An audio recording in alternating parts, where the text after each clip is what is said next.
बोले पंच परमेष्टि भगवान ने की जय। मंगलम भगवान वीरो मंगलम गौतमो गणी मंगलम कुंद कुंदाद्यो जैन धर्मोस्तु मंगलम सर्वमंगल्य मंगल्यम सर्व कल्याणिकारिकम प्रधानम सर्वधर्माणाम जैनम जयतु शासनम। बोले पंच परमेष्टि भगवान की जय। इसी मंगलमय मंगलाचरण की वाचन के साथ आज के सत्र कक्षा प्रबंधन फर्स्ट को गति प्रदान करने के लिए मैं सम्मानीय प्रशिक्षिका मीनाक्षी मैम के लिए आमंत्रित करूंगा कि वह आज के सत्र को गति प्रदान करें। सम्मानित। धन्यवाद नीरज जी। जय जिनेन्द्र, नमस्कार। कैसे हैं आप सब?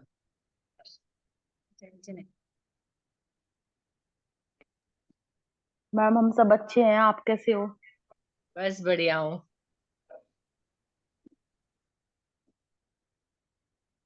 आप सबके शॉल स्वेटर निकल गए? Yes ma'am. जी, ठंड का सब दिखाई दे रहा है। Yes ma'am. जी ठीक है। हमने अभी तक जो किया उसका उपयोग हो रहा है कक्षा में? Yes ma'am. यस मैम हो रहा है, लेकिन अभी तो बच्चों के पेपर चल रहे हैं जी तो अभी थोड़ा स्टॉप है। पेपर एग्जाम जी के बाद फिर करेंगे हम लोग स्टार्ट। ठीक है। मतलब पेपर्स अभी मैंने देखा, आप 2 या 3 दिन पहले मैसेज था कि पेपर शुरू हुए। उससे पहले आप लोगों ने जो भी सीखा उसका यूज क्लास में हुआ और आपको इफेक्टिव लगता है? उससे क्लास में कोई फर्क लगता है आपको?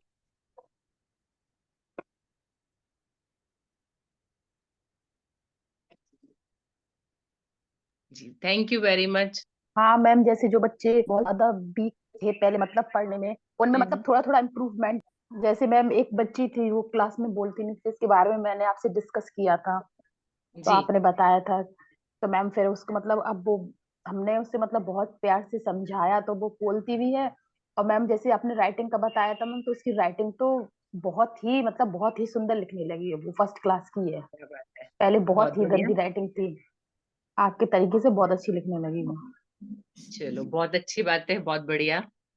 आप प्लीज अपने डिवाइस को रीनेम करेंगे? मैं आपका नाम नहीं पढ़ पा रही हूँ। जियो में लिखा हुआ आ रहा है। Ma'am yes ma'am. शाओमी है। जी, शाओमी, उसको चेंज कर लीजिए प्लीज। Ji, very good. चलिए, यदि मेरे तरीके काम करते हैं तो बहुत अच्छी बात है। अभी आज का जो हमारा टॉपिक है, कक्षा प्रबंधन, क्लासरूम मैनेजमेंट। आपके बहुत सारे जो इश्यूज थे आपके मैंने पढ़े हैं, तो मैंने कोशिश की है कि मैं इसके अंदर बहुत सारे इसको एक साथ लेने की कोशिश करूं। हम इसको 2 पार्ट में करेंगे। आपको सामने एक पिक्चर दिख रहा है। क्लासरूम मैनेजमेंट के 6 पार्ट्स बताएं इसमें: layout, materials, instructions, policies and procedure, time and behaviour. तो आज हम पहले के 3 टॉपिक जो है लेआउट, मटेरियल एंड इंस्ट्रक्शन, इन 3 को हम डिटेल में डिस्कस करेंगे। इनका क्या महत्व है, हम कैसे अपनी क्लासरूम को मैनेजमेंट इफेक्टिव बना सकते हैं इनका यूज करके। ठीक है। नीरज जी प्लीज नेक्स्ट पे चले। The first is layout. Layout मतलब इसको हिंदी में बोलते हैं अभिन्यास। अभिन्यास मतलब प्लानिंग। सीधे से इसको बोला जाए तो ये प्लानिंग है। आप लोग जब भी साल शुरू होता है, आप लोग सिलेबस एक साल का पहले तय कर लेते हैं। यस, ईयरली सिलेबस तय होता है। उसके बाद आप उसको कैसे डिवाइड करते हैं? मतलब क्वार्टर वाइज डिवाइड करते हैं, मंथली डिवाइड करते हैं, कैसे करते हैं उसको parts? Ma'am quarter wise. Quarter wise होता है, ठीक है। क्वार्टर वाइज के बाद और उसके कुछ पार्ट होते हैं? यस मैम होते हैं एक्स्ट्रा, लेकिन उसको फिर करवा देते हैं, बच्चों को बाद में अलग से करवा देते हैं। नहीं नहीं, जैसे क्वार्टर, एक साल का सिलेबस है हमारा कि हमने जून से लेके मार्च तक का सिलेबस तय कर लिया। ठीक है, बीच में जहाँ जी एग्जाम आती है हम लोग उसको आगे पीछे। हमारे यहाँ जैसे 3 एग्जाम होती है तो हम उसको 3 भाग में करते हैं कि हम फर्स्ट टर्म में इतना लेंगे, सेकंड टर्म में इतना लेंगे और फाइनल यस टर्म यस में मैम। इतना। राइट, यस मैं मैम। सिलेबस बाइफिकेशन की बात कर रही हूँ। ठीक है, उसके बाद उसके और पार्ट होते हैं, मैम ट्रेन का कैसे पलटा है? उसको और डिवाइड करते हैं अभी आप। पलटा है। उसके बाद इसको और डिवीजन करते हैं, यस और नो? मंथली में से जी बिल्कुल सही बात है, उसके बाद मंथली में डिवीजन होता है। यहाँ तक का मंथली तक का डिवीजन जनरली हमारा पेपर पे ऑफिशियल वर्क होता है। जैसे मेरे यहाँ पे एक एक सब्जेक्ट के 3-3 क्लास होते हैं, जैसे एक स्टैंडर्ड के 3 क्लास है, फर्स्ट के 4 है, सेकंड के 3 क्लास है, तो वो मंथली डिवीजन होता है। और हर क्लास में जो अलग अलग टीचर होते हैं उनको वो फॉलो करना होता है, तो वो मंथली। उसके बाद टीचर के अपने लेवल पे आता है ना। आपको यदि पढ़ाना है, आपको पता है इस महीने में आपको ये 2 चैप्टर खत्म करना है, आप अपना बाइफर्केशन कैसे करते हैं उसके बाद? आपका भी एक मेंटल प्लानिंग चलता होगा, है ना? यस। आप कि मुझे ये 2 लेसन है, इस 2 लेसन में ये लेसन बड़ा है, ये लेसन छोटा है, टोटल इस महीने के वर्किंग डे मेरे 22 आ रहे हैं या 25 आ रहे हैं, तो मुझे इस 25 में से 15 दिन इस लेसन को, 10 दिन इस लेसन को, होता है ना हमारा बाइफर्केशन। मेंटली आप करते हैं ये कि नहीं? Yes ma'am. यदि नहीं करते तो आप एक आदत डाल लीजिएगा, ठीक है? मंथली तो स्कूल के सिलेबस में लिखने के लिए होता है, उसके बाद अपने लिए जब आप पढ़ाते हैं, एक आपका सिलेबस का बाइफर्केशन आना चाहिए कि मुझे इस महीने में यदि वो चैप्टर पढ़ाना है तो मुझे कौन से हफ्ते में कौन सा चैप्टर है, कौन सा हिस्सा खत्म करना है। ठीक है, आप यदि अल्फाबेट्स ले रहे हैं या नंबर्स ले रहे हैं या टेबल्स ले रहे हैं, तो मुझे टारगेट होना चाहिए हमारा कि मुझे इस तक इतनी चीजें खत्म करनी है। मतलब पूरे महीने का यदि आप वीक में डिवाइड करेंगे, उस वीक के बाद आपके लिए इजी हो जाएगा कि मुझे 2 दिन में ये चीज खत्म करना है, 2 दिन में वो चीज। फिर बच्चों के लिए कितना टाइम बचेगा, ठीक है? जनरली आप लोग कोई प्लानिंग का बुक लिखते हैं, बनाते हैं? Do you make any book for planning? आपका डेली प्लानिंग या मंथली प्लानिंग कुछ बनता है? टीचर का डेली वर्क लिखते हैं, very good. Yes ma'am, lesson, register में लिखते हैं डेली वर्क। यस ठीक मैम, है डेली प्लानिंग भी बनाते हैं हम लोग। जी। डेली प्लानिंग कब बनता है? जिस दिन पढ़ाना है उस दिन सुबह या एक दिन पहले? एक दिन पहले बनाते एक मैम दिन हम पहले लोग। बना लेते जी बिल्कुल, बहुत अच्छा तरीका है। इससे क्या होता है, एक दिन पहले जब बनाते हैं तो हमको एक मतलब पिक्चर क्लियर हो जाता है कि कल हमको क्या करवाना है। यस। यदि ये पिक्चर आपके दिमाग में क्लियर है तो उसके लिए तैयारी करने के लिए आपको टाइम मिलता है ना? आपको यदि पता है कि कल मुझे कोई चीज सिखानी है, उस चीज को सिखाने के लिए मुझे क्या चीजें चाहिए, या मुझे बच्चों से क्या करवाना पड़ेगा, मुझे स्कूल में से कौन से मटेरियल अरेंज करने पड़ेंगे, मतलब दिमाग में पहले से चीजें बनने लगती तो हम उसकी चीजें। एक और चीज होती है, जब आप इस तरह से प्लानिंग यदि आपके पास एक दिन पहले लिखते हैं, उससे रिलेटेड जब आप कभी कोई चीज बाहर देखते हैं तो आप उसको रिलेट कर पाते हैं कि मुझे इस चीज को अपने लेसन में इंक्लूड करना है। यदि छोटी क्लास है तो शायद इतना ज्यादा नहीं होता, लेकिन यदि आप 4th 5th या 6th से ऊपर क्लासेस लेते हैं, तब बहुत सारी ऐसी चीजें होती है जो आपके आसपास होती है। नीरज जी, किसी का माइक ऑन है, प्लीज आप उसको ऑफ कर सकते हैं?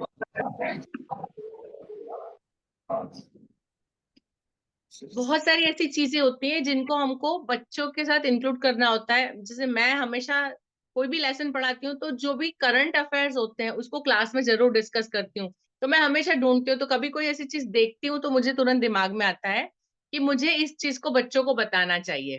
ठीक है, तो ऐसी चीजें आप उसको मतलब, तो ये हमको एक प्लानिंग के लिए दिमाग में पिक्चर क्लियर करता है।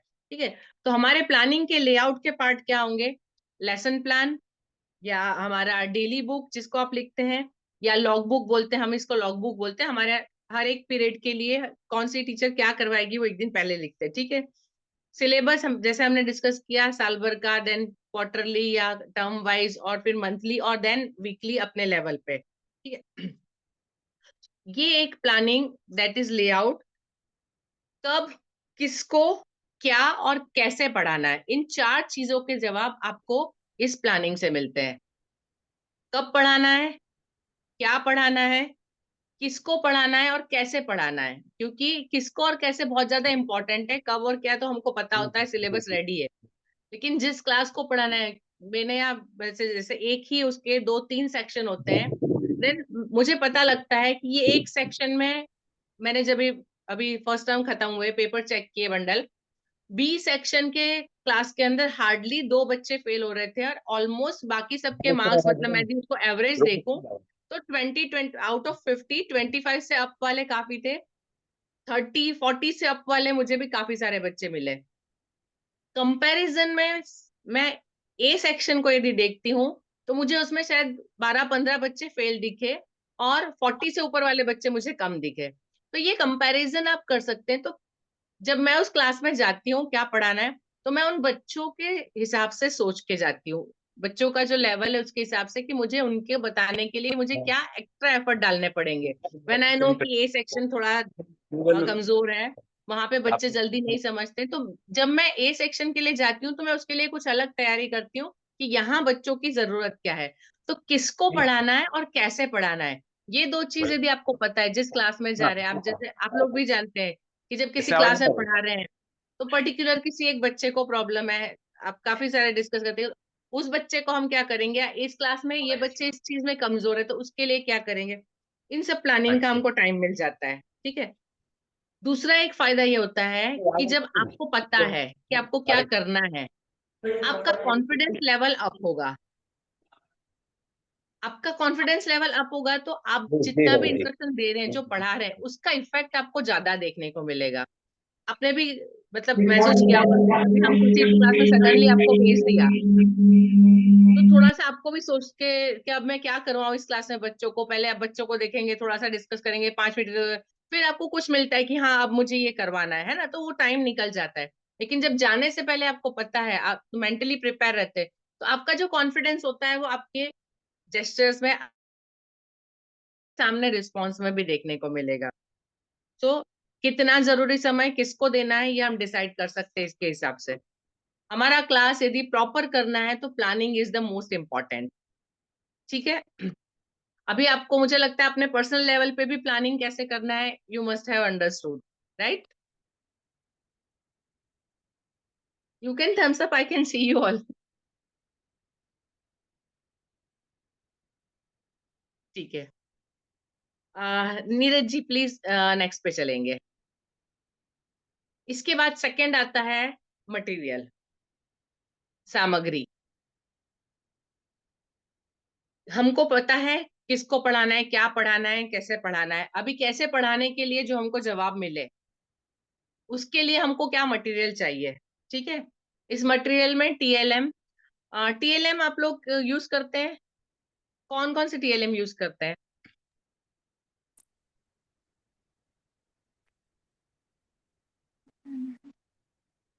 बोलो ना। जी अस्मिता जी, अनम्यूट करके बताइए।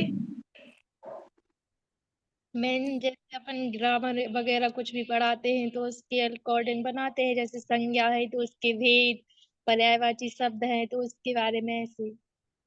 जी जी बहुत बढ़िया। देखिए टीएलएम बहुत सारे बार तो बहुत सारी चीजें जो रेडी अवेलेबल होती है वो हम यूज करते हैं, या कई बार ऐसा होता है कि हमको स्पेसिफिक जरूरत होती है, स्पेसिफिक चीजें हैं तो हमको बनाना पड़ता है, हमको अपना कुछ नया तरीका अलग दिखा तो बनाना है। तो टीएलएम बहुत सारे, जैसे सब्जेक्ट वाइज आपके बहुत हो सकते हैं। इसके अलावा आप जो जो चीजें यूज कर सकते हैं अपनी क्लास में वो हो सकता है ऑडियो क्लिप। ऑडियो क्लिप इसके अंदर मैं क्या करती हूँ, जैसे पर्टिकुलर किसी रीजन के बारे में, मैं 6-7 के लेवल से आपको एग्जांपल दे रही हूँ कि मैं उनको जो पढ़ा रही हूँ उसके चैप्टर के रिलेटेड यदि मेरे पास कोई ऑडियो क्लिप है, कोई किसी हस्ती के बारे में बता रही हूँ या किसी जगह के बारे में बता रही हूँ, तो उसके बारे में जो जानकारी मेरे पास है तो मैं उसको इंक्लूड करती हूँ। उससे रिलेटेड जो ऑडियो क्लिप होते हैं कोशिश ये करती हूँ यदि सुना सकूं तो बच्चों को सुनाती हूँ, अदरवाइज उनको ग्रुप में भेज सकती हूँ तो मैं उनको भेजती हूँ। ठीक है। उसके अलावा मैप हो गया, ग्लोब हो गया। देन छोटे बच्चों के क्लास है तो उनके लिए पिक्चर्स हैं आपके पास।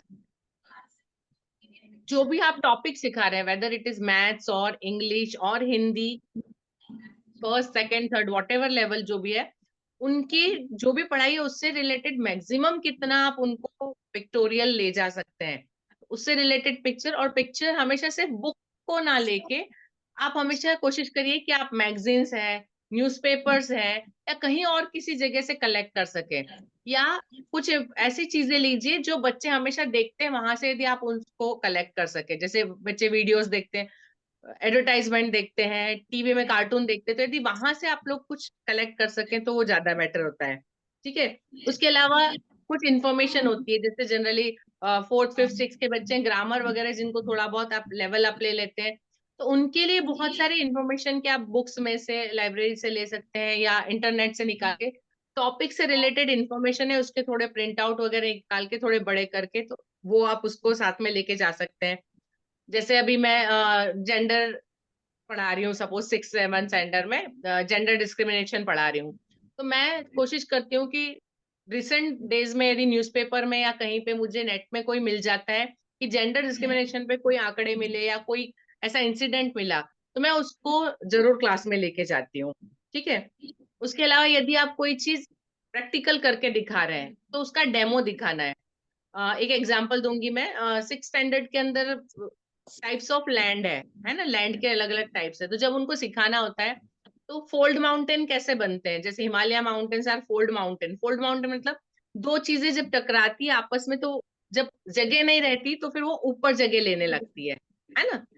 जब दो चीजें एकदम पास आ गई और कहीं बढ़ने की जगह नहीं मिली तो वो ऐसे करके ऊपर बढ़ेगी, तो that creates fold mountain. Himalaya इस तरह से बना है कि वो जो हमारा इंडिया वाला प्लेट है वो साउथ सदर्न से नॉर्दर्न हेमिस्फीयर में आया और आके एशिया से टकराया है, और अब टकराता जा रहा है, इसलिए हिमालय बनता जा रहा है और वो बढ़ता जा रहा है। तो ये समझाने के लिए मैं क्लास के अंदर टॉवेल या नैपकिन कुछ लेके जाती हूँ, उसको टेबल पे रख के और बच्चों को करके बताती हूँ कि एक ये रुमाल एक ये रुमाल, दोनों को यदि मैं साथ में करती हूँ, जब दोनों टकरा गए और भी यदि प्रेशर आता है तो वो कैसे उठता है। तो डेमो के लिए छोटी छोटी चीजें, बहुत सिंपल चीजें लगती है, तो कितनी आपके टॉपिक के रिलेटेड आप कौन सा डेमो के लिए चीजें प्रिपेयर कर सकते हैं। परसों की बात है, मेरे 2nd स्टैंडर्ड के अंदर, सेकंड, यदि आप लोग भी यदि शायद एनसीईआरटी की मैथ्स की बुक यूज करते हैं तो जग्स एंड मग्स एक लेसन है 2nd स्टैंडर्ड में, राइट। एनसीईआरटी मैथ्स की बुक है आपकी या लोकल कोई पब्लिकेशन है? 1st 2nd 3rd मैथ्स कौन सी बुक यूज करते हैं, लोकल पब्लिकेशन?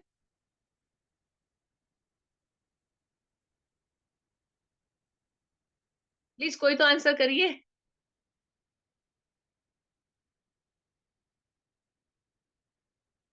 बोलो बोलो।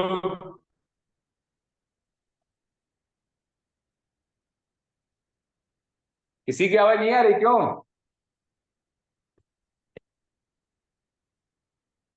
मैथ्स कौन पढ़ाता है?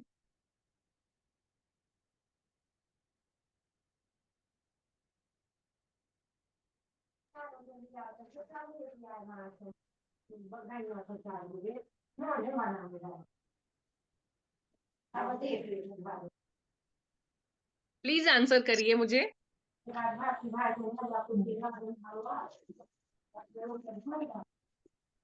नमस्ते मैम। नमस्ते। मेरा नाम मालती सैन। हम लोग मैथ में एनईपी की बुक यूज करते हैं। जी, उसमें ये जो कैपेसिटी के लिए कोई लेसन है? जी मैम। उस, जी, तो उसपे कोई एक्टिविटीज वगैरह है? जी मैम है। जी, अभी मैं आपको एग्जांपल दे रही थी, हमारे यहाँ पे हम एनसीईआरटी की बुक यूज करते हैं 2nd स्टैंडर्ड में, उसमें जग्स एंड मग्स करके एक लेसन है। उस लेसन के जी अंदर जो शुरुआत है उसमें एक एक्टिविटी दी हुई है लेमनेड बनाने के लिए, नींबू शरबत बनाने के लिए। ठीक है। जी मेरे टीचर आए 3 4 दिन पहले मेरे पास, बोले मैडम मुझे ये चीजें बच्चों से घर से मंगवानी है और मैं क्लास में एक्टिविटी करवाना चाहती हूँ। मैंने कहा ठीक है, मंगवा लीजिए। नेक्स्ट डे टीचर मेरी ऑफिस में आई ग्लास लेके, मैडम ये लेमोनेड बच्चों ने बनाया, आपको टेस्ट करवाने के लिए लेके आई हूँ। मैंने कहा मैं ऐसे टेस्ट नहीं करूंगी, मैं क्लास में आके करूंगी। Then I went to class. उन्होंने बहुत अच्छा किया था, सब बच्चों को बिठाया, सब बच्चे अपने घर से एक छोटी सी पॉलिथीन में थोड़ी सी शक्कर, एक जी अलग मैम। पेपर में नमक लेकर आए थे, एक नींबू लेकर आए थे, और ग्लास और चम्मच लेकर आए थे। सबकी पानी की बोतल होती है, टीचर ने सबको पानी की बोतल दे दी, सब लेके बैठे। देन टीचर इंस्ट्रक्शन दे रही थी, अभी 1 चम्मच शक्कर लो, ग्लास में डालो, फिर दूसरी चम्मच शक्कर लो, ग्लास में डालो, अभी लेमन को हाफ करो, हाफ लेमन को स्क्वीज करो उसके अंदर। बच्चों ने वो किया। देन उन्होंने कहा कि अब इसको आप ग्लास को फुल भरो, अब उसको मिक्स करो, अभी इसमें 1 पिंच सॉल्ट डालो। टीचर ने इंस्ट्रक्शन दी, क्लास के अंदर 60 बच्चों के क्लास में 60 बच्चों ने अपना लेमनेड बनाया और उसके बाद बच्चों ने उसको पिया। तो टीचर यहाँ पे मतलब उनको कंसेप्ट सिखाना था कि हम जो माप लेते हैं, टीचर 1 स्पून 2 स्पून, ठीक है, पेंच यहाँ से शुरू किया। तो बच्चों को कैपेसिटी और मेजरमेंट पता चलता है कि हमको हाफ ग्लास भरना है, फुल ग्लास भरना है। टीचर ने उनको समझाया। एक्टिविटी क्लास में बच्चों ने लेमनेड बनाया। अभी बनाने से पहले बेंच पे सब बच्चों ने अपने नेपकिन भी स्प्रेड किए। हमारे यहाँ सिस्टम है कि लंच खाने से पहले टेबल पे अपना नेपकिन स्प्रेड करो, उसके बाद उस पे लंच बॉक्स रखना है ताकि कोई बुक्स ना खराब हो। लिटरली बच्चों ने बहुत अच्छे से, मैं क्लास विजिट करके आई। तो जब भी आपको कुछ करना है, जैसे उनको करना था तो 4 दिन पहले से उन्होंने दिमाग में बना के रखा था कि मुझे ये लेसन करवाना है, मुझे इस तरीके। मटेरियल आप प्रैक्टिकल बच्चों से करवा सकते हैं। बच्चे इतने खुश थे, आज हम जाके मम्मी को लेमनेड बना के पिलाएंगे, हमारे घर मेहमान आएंगे तो हम बना के। सेकंड स्टैंडर्ड का आप सोचो, 7 साल का बच्चा जब ये एक्टिविटी घर में मम्मी बोलती तो शायद नहीं करता, लेकिन जब स्कूल में वो होती है एक्टिविटी तो बच्चे उसको बहुत एंजॉय करते हैं और बहुत अच्छे से सीखते हैं। तो यू हैव टू प्लान कि आपके टॉपिक के हिसाब से क्या पॉसिबल है। बहुत छोटी छोटी चीजें आप करवा सकते हैं, late them do in class. बहुत जी छोटी मैम। चीजें but let them do practically.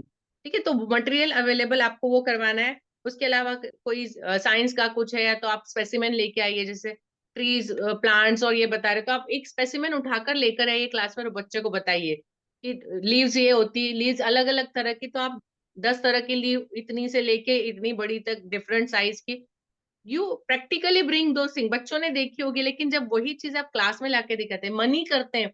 तो मेरी टीचर सारे पैसे लेके आती है, वो क्लास में जाने से पहले अपना पर्स खोलती है, कोई नोट नहीं मिला, कोई सिक्का नहीं मिला तो दूसरे टीचर से कलेक्ट करती है। मुझे जरा 2 का सिक्का दे दो ना, मेरे पास नहीं है। मुझे जरा 5-10 का नोट दे दो, मेरे पास नहीं है, मुझे बच्चों को दिखाना है। मतलब she collects then go to class. तो छोटी छोटी चीजें होती है लेकिन उसको जब जितना आप प्रैक्टिकल करेंगे उतना ज्यादा बेटर होगा। ठीक है, you can make some questionnaire. यदि आपको टॉपिक से रिलेटेड कुछ है तो कुछ क्वेश्चनायर प्रिपेयर करके लेकर जाए कि मैं इतने क्वेश्चन बच्चों से पूछूंगी, उसके बाद इस टॉपिक को इंट्रोड्यूस करूंगी। तो there can be so many ways. These are the materials of your class. यदि ये जी मैम। मटेरियल के साथ आप रेडी है तो आपकी क्लास इफेक्टिव हो सकती है। ठीक है, okay. Neeraj ji please next पे चलेंगे। Now the third and the main, जिसको आज मैं पूरा मोस्टली कवर करने वाली हूँ, इट इज इंस्ट्रक्शन, निर्देश।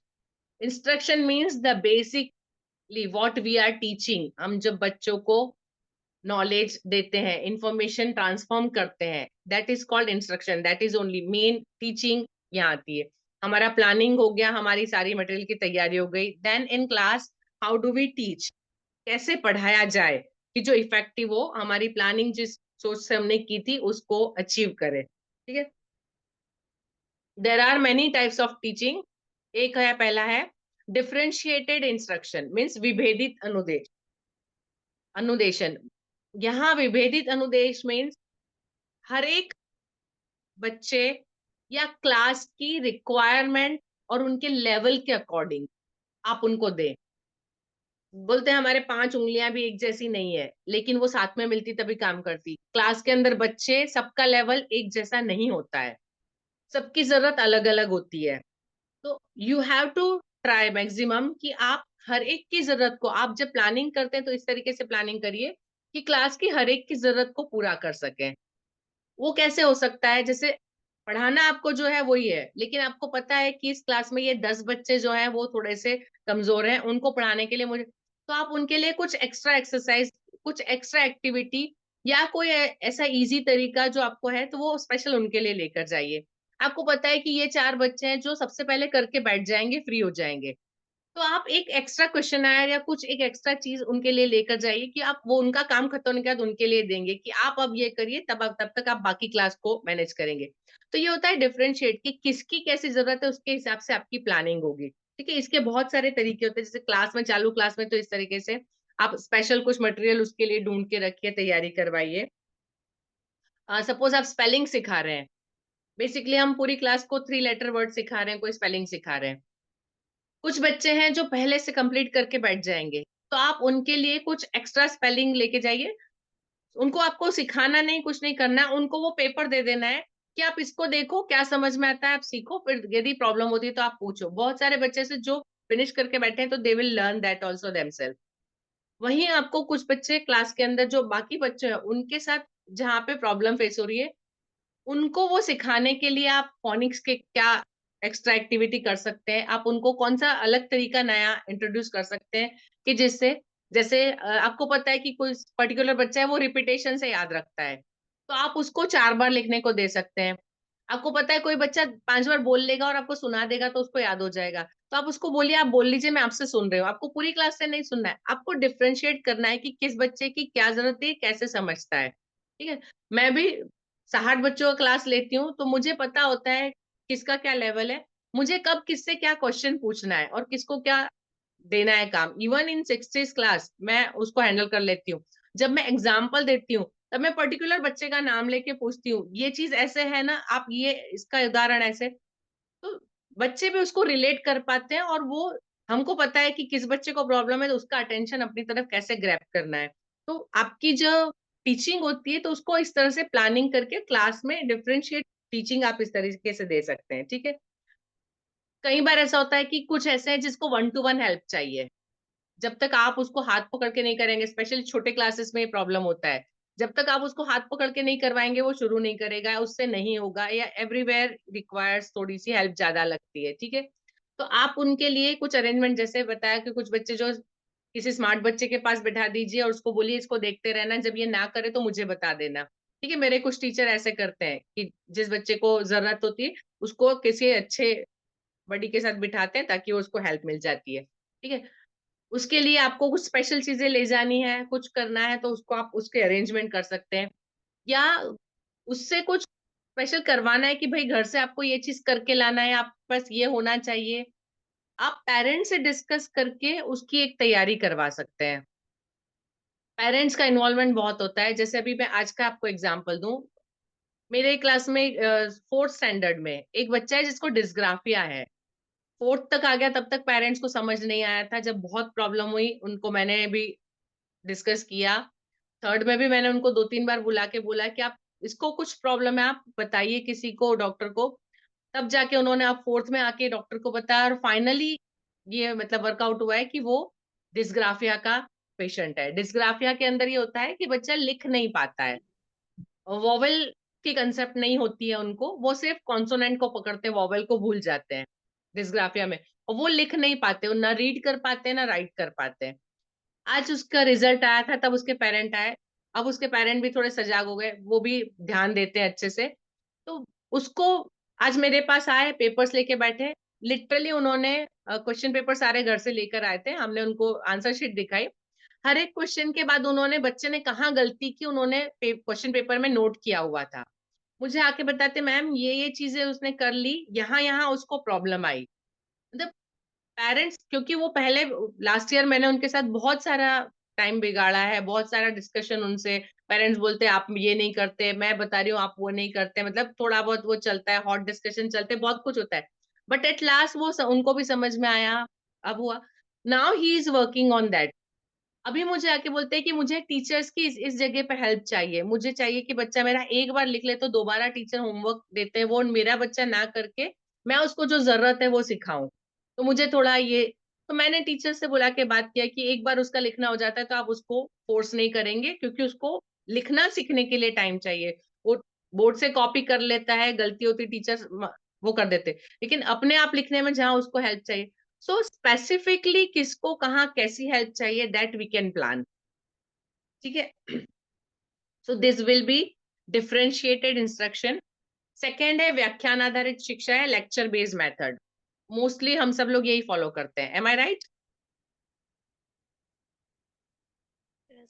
एम आई राइट? मोस्टली हम यही फॉलो करते हैं यस Yes, मैम। जी, जबकि ये सबसे लेस इफेक्टिव मेथड है, लेकिन हम यही करते हैं, ये हमारा तरीका है। अभी इसको इम्प्रूव करने के लिए हम क्या कर सकते हैं? ठीक है, तो जब भी आप क्लास में जाते हैं, try to understand students their mental level, बच्चों को, उनके मूड को और उनके मेंटल लेवल को समझने की कोशिश करिए। कई बार ऐसा होता है हम क्लास में एंटर करते हैं, बच्चे या तो बहुत शोर कर रहे हैं या बहुत थके हुए हैं, हमारा लास्ट पीरियड आ गया ऑलमोस्ट या लास्ट सेकंड पीरियड है, तो बच्चों का मूड नहीं है, थक गए मैडम मैं बहुत लिखवाया हम तो ये वो, how to bring them back, उनको वापस कैसे लाइन पे लाना, तो उसके लिए आपको 2-5 मिनट देने पड़ेंगे। थोड़ा सा जोक सुना दीजिए, किसी से सुन लीजिए, कोई एक कविता बच्चों के साथ गा लीजिए, थोड़ा सा जेस्चर, ब्रेन एक्सरसाइज होती है थोड़ी सी कर लीजिए। मतलब बच्चों को वापस एनर्जी गेन करने के लिए थोड़ा सा टाइम दीजिए। टीचर क्या होता है, मुझे आज इतना लिखवाना है, नहीं नहीं चलो बंद करो, मैं लिखवा रही हूँ, लिखो। डेफिनेटली आप कितना भी लिखवा ले, वो बच्चे के दिमाग में एक भी वर्ड नहीं जाने वाला है। यदि आपको समझ में आता है कि आपकी क्लास रेडी नहीं है, तो उसको रेडी करने के लिए थोड़ा सा टाइम दीजिए। ठीक है। उसके अलावा टाइम टाइम पे बच्चों से क्वेश्चन पूछना बीच बीच में। बच्चे जब क्वेश्चन पूछते हैं, आप समझा रहे हैं, बच्चों के हाथ ऊपर होते हैं, है ना। बड़ी छोटी क्लास के बच्चे शायद हाथ ऊपर भी नहीं, सीधे बोल डालते हैं, है ना। तो एक तो वो हम इसको आगे डिस्कस करेंगे कि आपके क्लास के रूल्स में आना चाहिए कि जिसको भी पूछना है उसको हाथ ऊपर करना है ना। हमारे 6-7 के बच्चे मैं पढ़ा रही हूँ जिसको, तो उनका ये है, वो लोग हाथ ऊपर करके बैठेंगे। जब तक मैं उनको नहीं पूछूंगी तब तक आई जस्ट ट्राई कि मैं अपना सेंटेंस खत्म करके तुरंत बच्चे को मौका दे दूं, ताकि मैं जो आगे बता रही हूँ तो उसमें उसके क्वेश्चन का आंसर मैं इंक्लूड कर सकूं। तो we have to give to time to students. ठीक है। उसके बाद कुछ होते हैं स्लो लर्नर्स क्लास के अंदर। आपके पास लिमिटेड टाइम होता है, आपने लेक्चर मेथड दिया, आपने एक्सप्लेन कर दिया, बट देन ऑल्सो क्लास खत्म होने के बाद आपने इतनी सारी कहानी सुनाई, इसके बाद बच्चा बोलेगा कि सीताराम की कौन थी, है ना। एक सिंपल एग्जाम्पल दे रही हूँ कि आपको लगता है कि अरे मैंने पूरी रामायण सुनाई, इसको यही नहीं समझ में आया, तो ये रामायण को आगे क्या समझेगा। उसमें क्या कर सकते हैं, उस बच्चे पे फिर आपको थोड़ा सा पर्सनल काम करना पड़ेगा, या फिर आप यदि ग्रुप है, जैसे मैं कोशिश करती हूँ कि उससे रिलेटेड लिंक्स होती है, यदि कुछ प्रिपेयर्ड या कुछ, तो मैं उसको शेयर कर देती हूँ। जनरली मेरे टीचर ग्रामर के अंदर ये यूज करते हैं। ग्रामर का जिस दिन कंसेप्ट देते हैं, उसके बाद वो ग्रामर से रिलेटेड कुछ लिंक्स होती हैं तो उसको शेयर कर देते हैं। या हमारे यहाँ जैसे एवी रूम का सिस्टम आपके यहाँ भी होगा, तो एवी रूम के सिस्टम में तो फिर बच्चों के लिए उसको रखते हैं कि इसको हम एवी रूम में आपको एनिमेशन में या उसमें पोयम में या जो भी चीज अवेलेबल है उसमें दिखाएंगे। तब यदि ना समझ में आए तो आप फिर से पूछ लेना, क्योंकि अभी क्लास खत्म हो चुकी है, उसके बाद आपके पास टाइम नहीं होता एक्सप्लेन करने का। तो उस चीज को छोड़ने की जगह उसको नेक्स्ट उस पे कैसे लेंगे, इसके साथ आप कंटिन्यू करिएगा। ठीक है। मैक्सिमम पॉसिबल जब भी आप लेक्चर मेथड करते हैं तो विजुअल का यूज करिए। पिक्चर्स हो गए या कुछ चीजें हो गई, जितना विजुअल चीजें या आप बोर्ड का यूज करिए, उस पर ड्रॉ करिए। विजुअल जितना ज्यादा यूज करेंगे, जी स्मार्ट क्लास में, बिल्कुल स्मार्ट क्लास में लेना है उसको। जितना आप पिक्चर्स और विजुअल का यूज करेंगे, लेक्चर मेथड उतनी ज्यादा इफेक्टिव होती है। यदि पिक्चर्स के बिना है तो थोड़ा बच्चों के लिए बोरिंग हो जाता है। ठीक है। उसके अलावा लेक्चर मेथड के वक्त बच्चों को late them do doodling. Doodling हमने पहले समझा है, you all know what is doodling.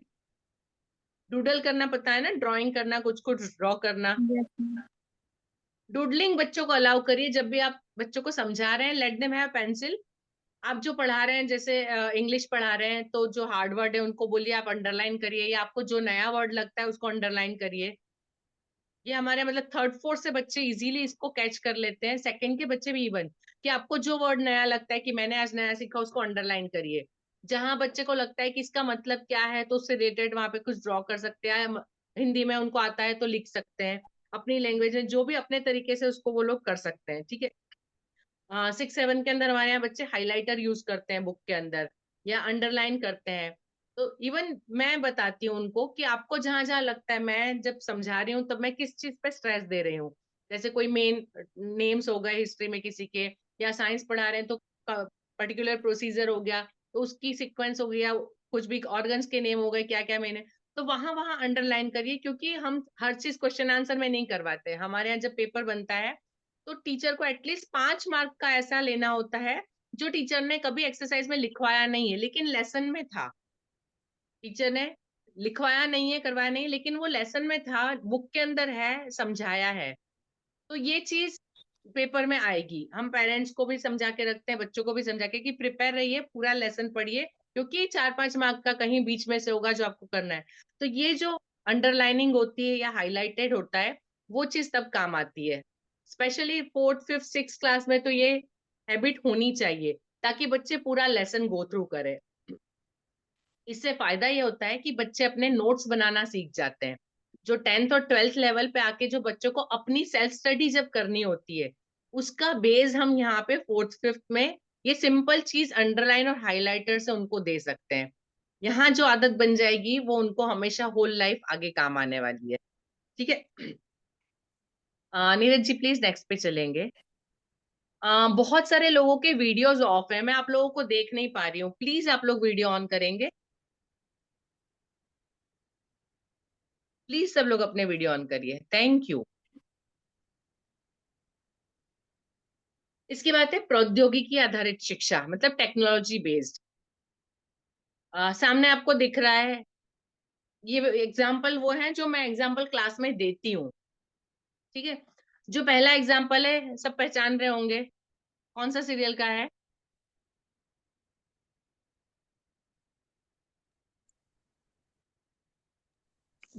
ये उसका है मैम, कार्टून की दुनिया, डोरेमोन। जी, डोरेमोन का है। आप लोगों ने देखा है डोरेमोन? हाँ मैम देखा है, मतलब वैसे सीरियल में नहीं, मतलब सीरियल वगैरह तो नहीं देखती, बच्चों के हैं ये, लेकिन हाँ इतना फेमस है, कभी कार्टून पे बन गया था, कभी किसी चीज पे, कभी लंच बॉक्स पे, कभी बुक्स पे, तो ऐसे देखा है। रुचि जी, मैं एक रिक्वेस्ट करूंगी, कभी थोड़ा सा टाइम मिल जाए तो इसके एक दो सीरियल देखना, मैं आप सबसे ओके मैम। रिक्वेस्ट करूंगी। क्यों रिक्वेस्ट कर रही हूँ ओके आप मैम। सुनिए। एक्चुअली मैंने ये सारी चीजें मेरे बेटे के साथ, उसने जितने कार्टून देखे, जितनी मूवीज देखी, मैंने सब देखी है। जितनी बार उसने देखा है उतनी बार मैंने देखा है। आ, निशी जी आपने देखा है? निशी जी प्लीज अनम्यूट करके बताइए इसकी क्या स्पेशलिटी है, क्यों पसंद आता है?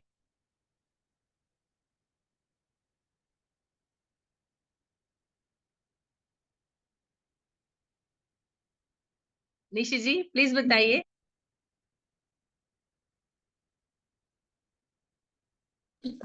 मैम सॉरी, म्यूट था। हाँ जी बोलिए। हाँ, वो जो डोरेमोन होता है तो उसके पास जो गैजेट होते हैं, इसलिए हाँ क्योंकि जो नोबिता है उसके पास हेल्प मांगने आता। हाँ जी, हाँ तो मैम जिससे अब ये बच्चों पे बेसिक थीम इफेक्ट है, पड़ता बिल्कुल है। सही है। निशी जी बिल्कुल सही है, बेसिक थीम है। अभी इसमें क्या चीज है नोटिस करने वाली, मैं बताती हूँ। उस चीज से बच्चों पे हाँ जी, जी बोलिए।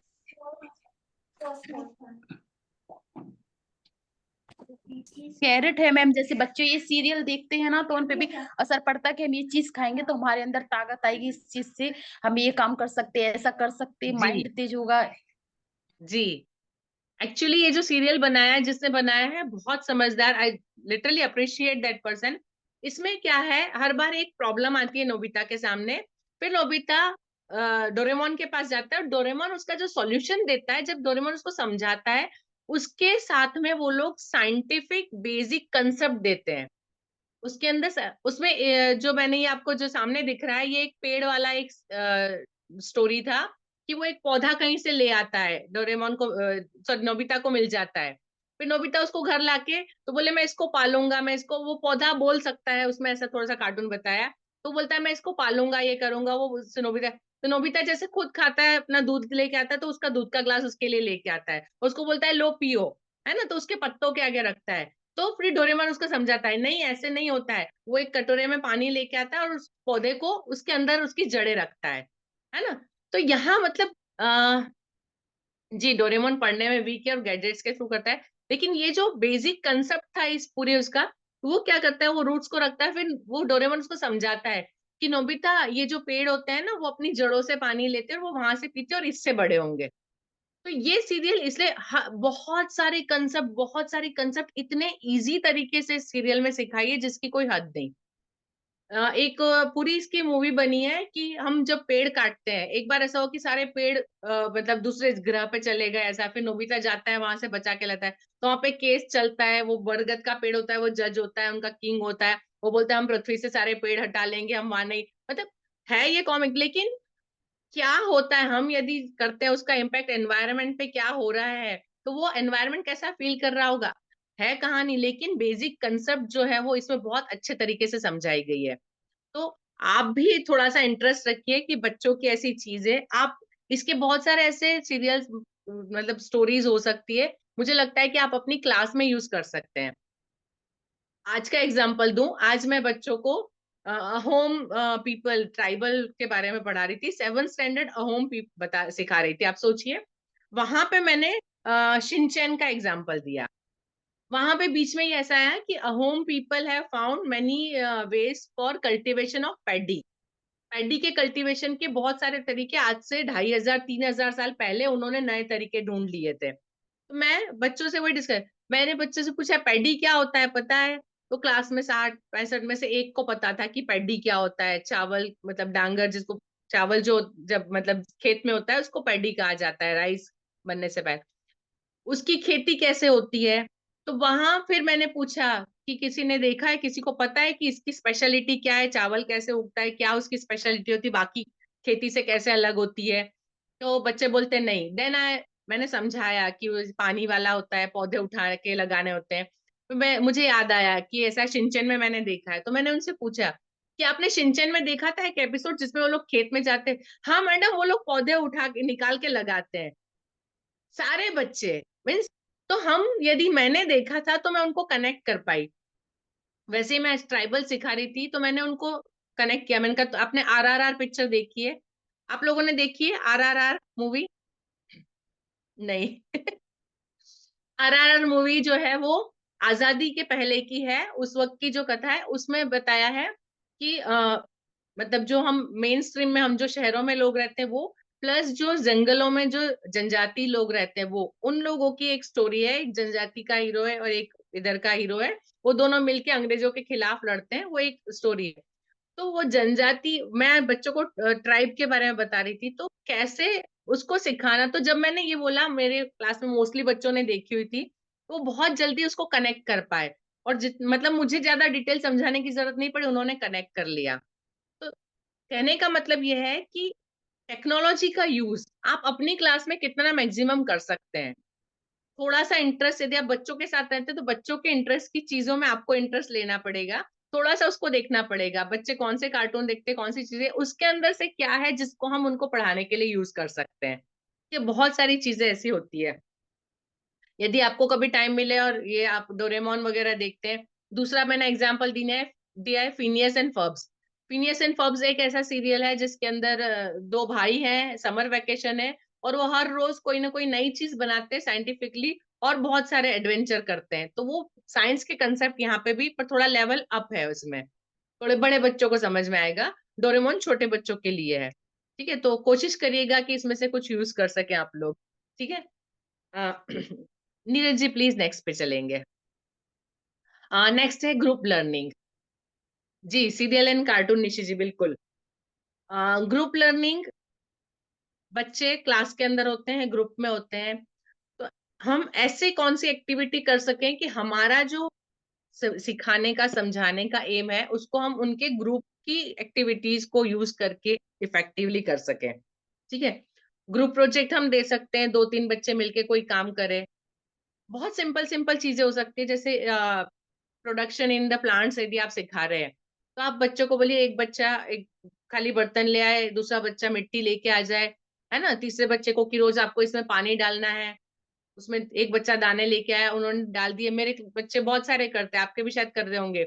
मूंग वगैरह हम लोग उगा के उसके प्लांट करके बच्चों को, जब भी टीचर का जर्मिनेशन का या प्लांट प्रोडक्शन लेसन चलता है तो हर क्लास की खिड़की के बाहर मुझे बहुत सारे ऐसे छोटे छोटे डब्बों में सारे डाले हुए दिखते हैं। और बाकायदा 10-15 दिन 20 दिन वो पौधे थोड़े बड़े होते हैं, तब तक वहीं रहते हैं।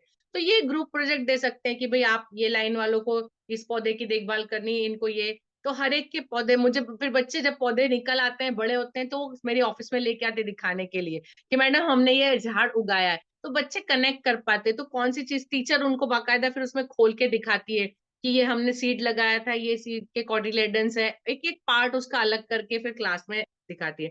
तो कुछ ऐसे ग्रुप प्रोजेक्ट, ये मैंने एक एग्जांपल दिया है, ऐसा हो सकता है। लैंग्वेज सिखा रहे हैं आप, तो लैंग्वेज के ग्रुप प्रोजेक्ट बहुत सारे हो सकते हैं। लेसन चल रहा है, सपोज मेरी एक कोई कहानी चल रही है, मैं क्लास में कैरेक्टर्स बना दूं, जो भी है पर्टिकुलर उसका कैरेक्टर उस बच्चे को बोलना है ना, वो एक्ट कर सकते हैं। वॉट एवर वे आप उसको ले सकते हैं आपके टॉपिक के हिसाब से। आप मैथ सिखा रहे हैं आप, सपोज, है ना, ग्रुप बना दीजिए कि हम 2 का पढ़ा कर रहे तो क्लास में कुछ चीजें ढूंढिए और उनको 2 के ग्रुप्स में रख के इसको बना के बताइए, है ना। जैसे थर्ड फोर्थ स्टैंडर्ड में शायद एनसीईआरटी की बुक के अंदर वो पैटर्न्स वाला है, ठीक है। तो आप एक ग्रुप बना दीजिए, उनको बोलिए आप कुछ चीजें इकट्ठे करिए, कुछ भी चीजें इकट्ठी कर सकते, जैसे पहाड़ से पेड़ों के पत्ते हो गए, या डंडी हो गई, या ऑल पिन्स है, यू पिन्स है, माचिस की तीलियां, कुछ कुछ चीजें, उनको फिर एडजस्ट करके डिफरेंट पैटर्न्स बनाना है। तो let group do some work. तो ऐसे बहुत सारे आपके सब्जेक्ट के रिलेटेड काफी सारी चीजें हो सकती है। क्लास के अंदर ये हो सकता है कि कोई एक क्वेश्चन हमने पूछा, मे बी उससे रिलेटेड जानकारी किसी बच्चे को है। मैं फिर वही मैं एसएस का एग्जांपल दे रही हूँ मेरी क्लास का, कि मैं 6th-7th एसएस में पढ़ाती हूँ। तो कुछ एक चीज जगह के नाम आते हैं, कुछ फेमस जगह के। यदि मैं मुगल सल्तनत पढ़ा रही थी तो उसमें कुतुब मीनार आता है, उसमें ताजमहल आता है। तो यदि किसी बच्चे ने देखा है तो उसके बाद मैं समझाना बंद करती हूँ, मैं उससे पूछती हूँ आपने जो देखा है आप हमको डिस्क्राइब करो। तो ये एक ग्रुप का इम्पैक्ट होता है, जब उनमें से कोई एक आके उसके बारे में बताता है तो बच्चे उसको ज्यादा याद रखते हैं।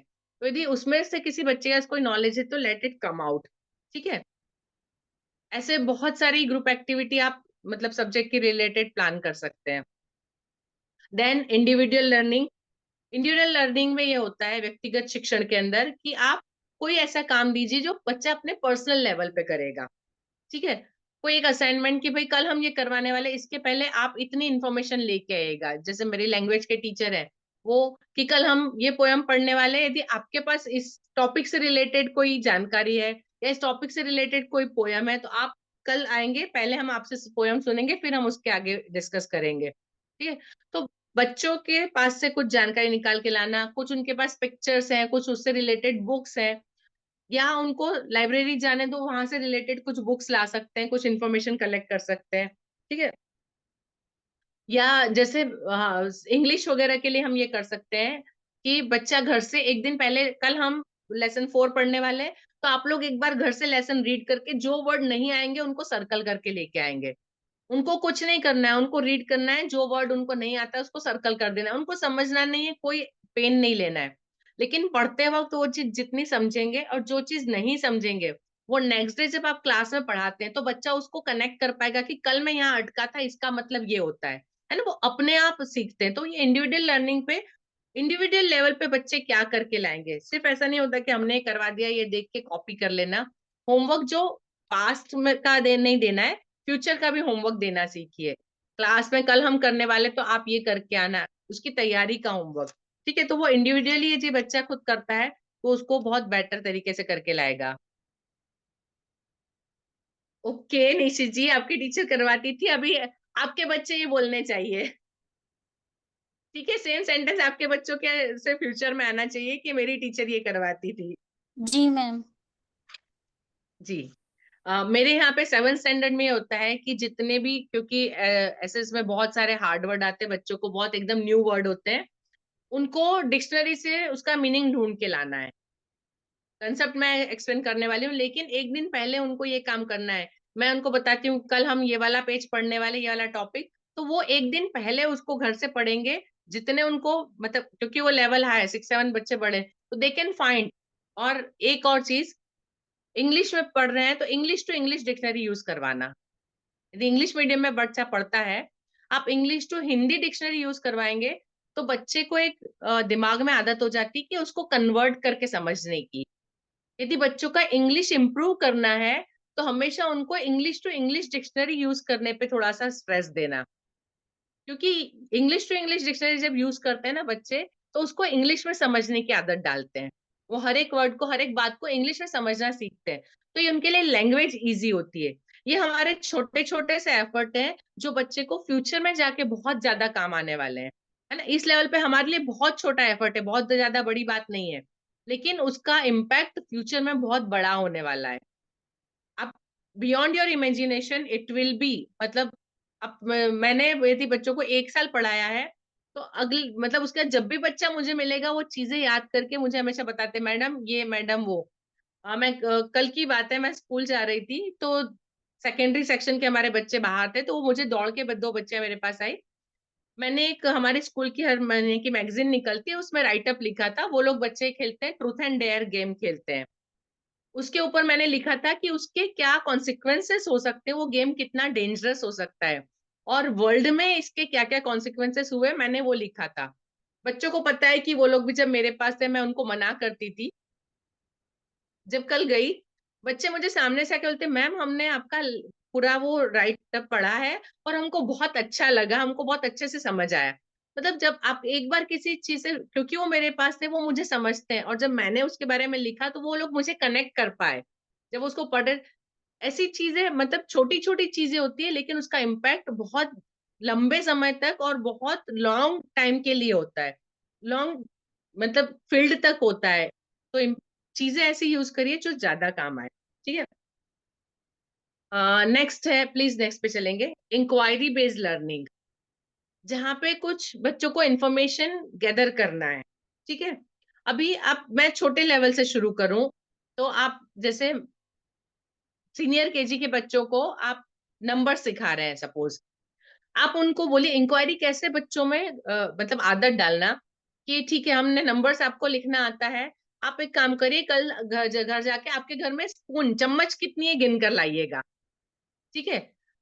पर्टिकुलर चीज, जो चीजें ज्यादा हो सकती है उसको आप कर सकते हैं, कि चम्मच कितनी है, ग्लास कितने हैं, या आपके घर में दरवाजे खिड़की जो है उसके अंदर जो पल्ले मतलब जो होते हैं कि कितने हैं। ठीक है।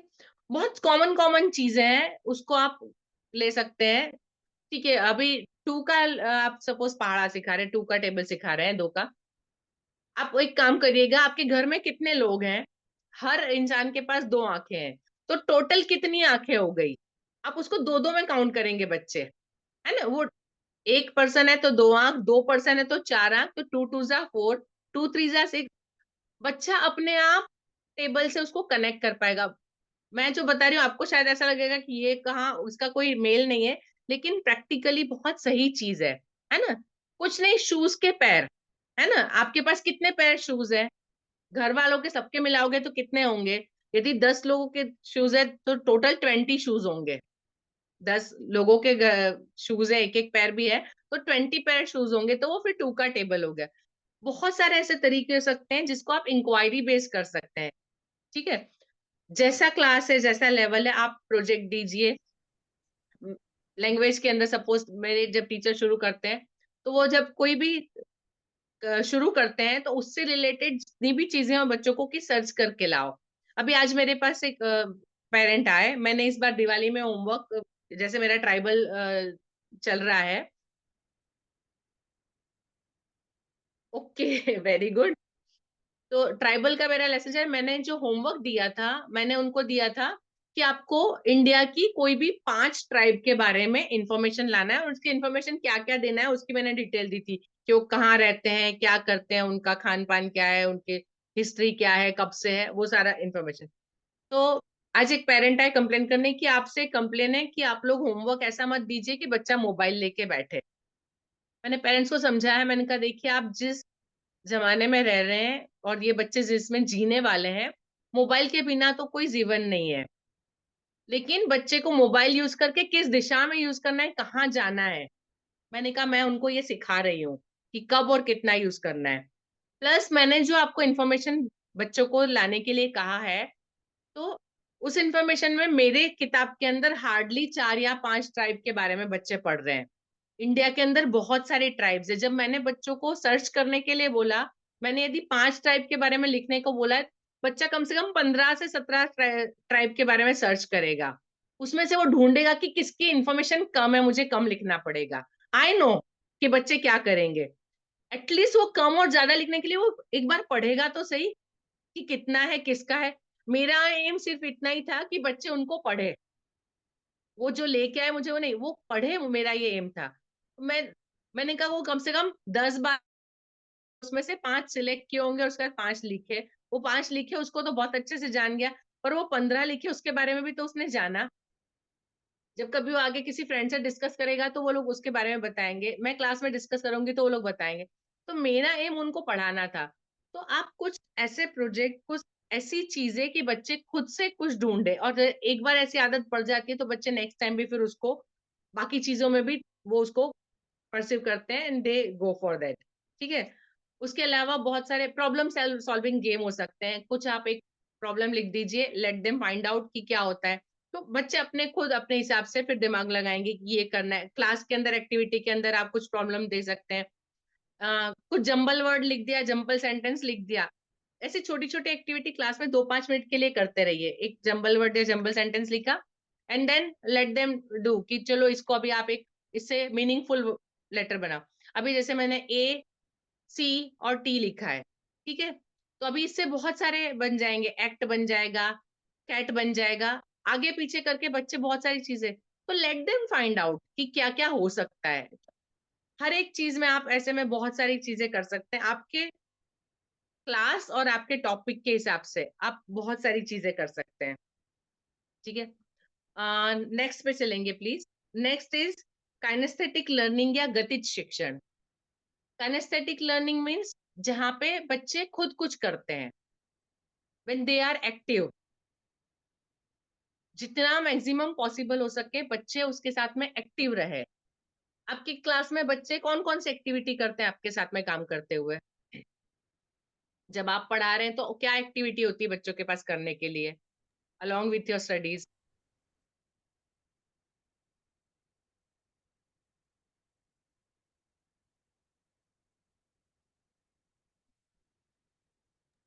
ऐसी कौन सी एक्टिविटी जो बच्चे खुद करते हैं, कुछ आप करवाते हैं? प्लीज कोई तो बोलिए।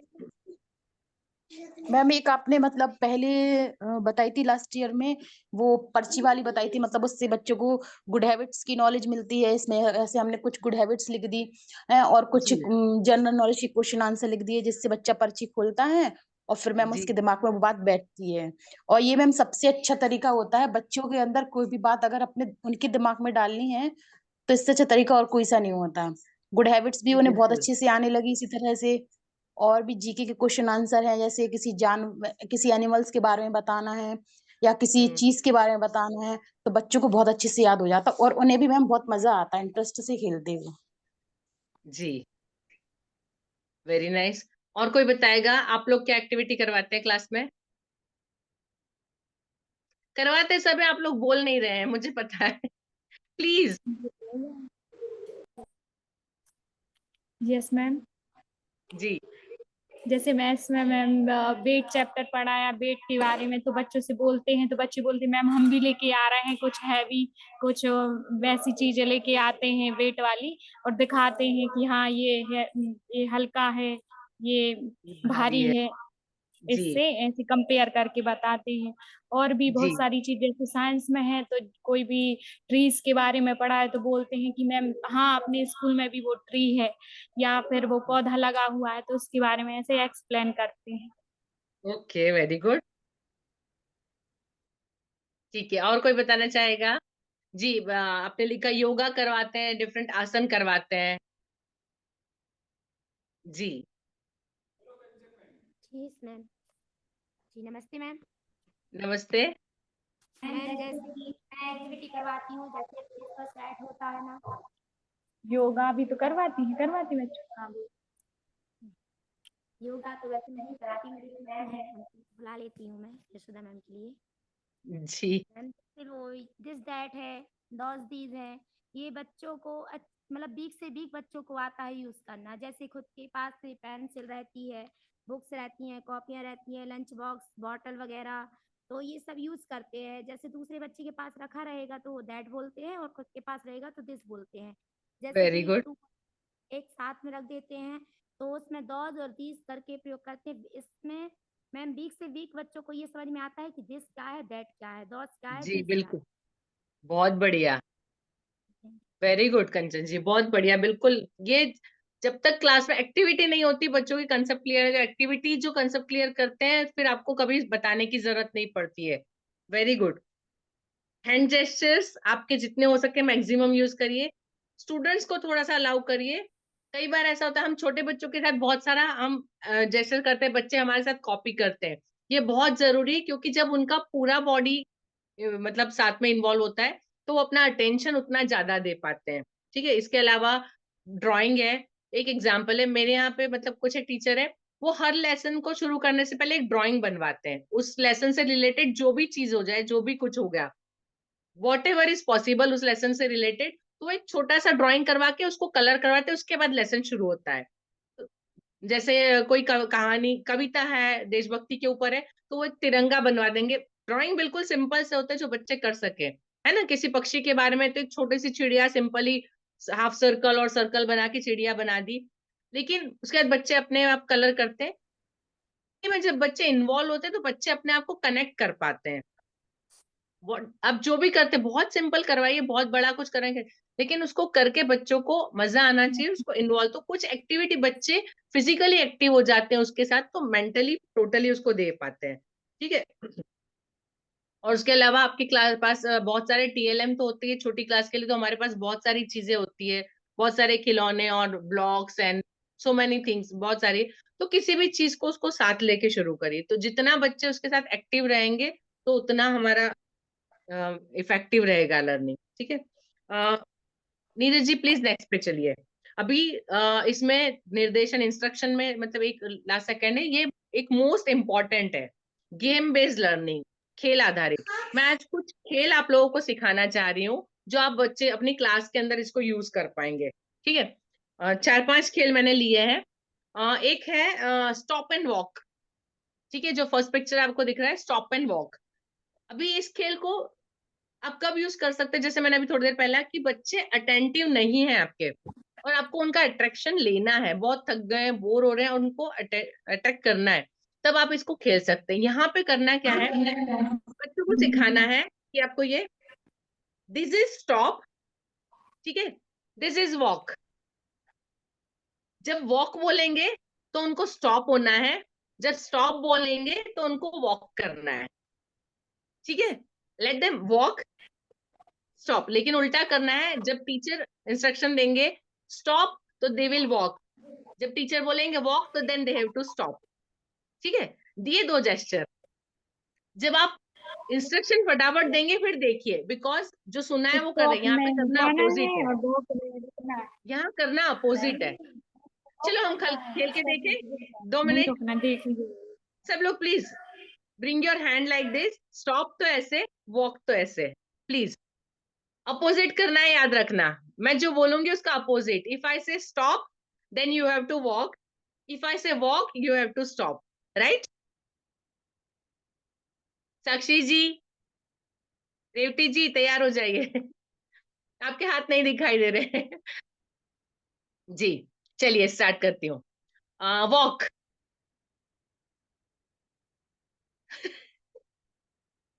अस्मिता जी, वॉक में स्टॉप होना था, उल्टा करना है।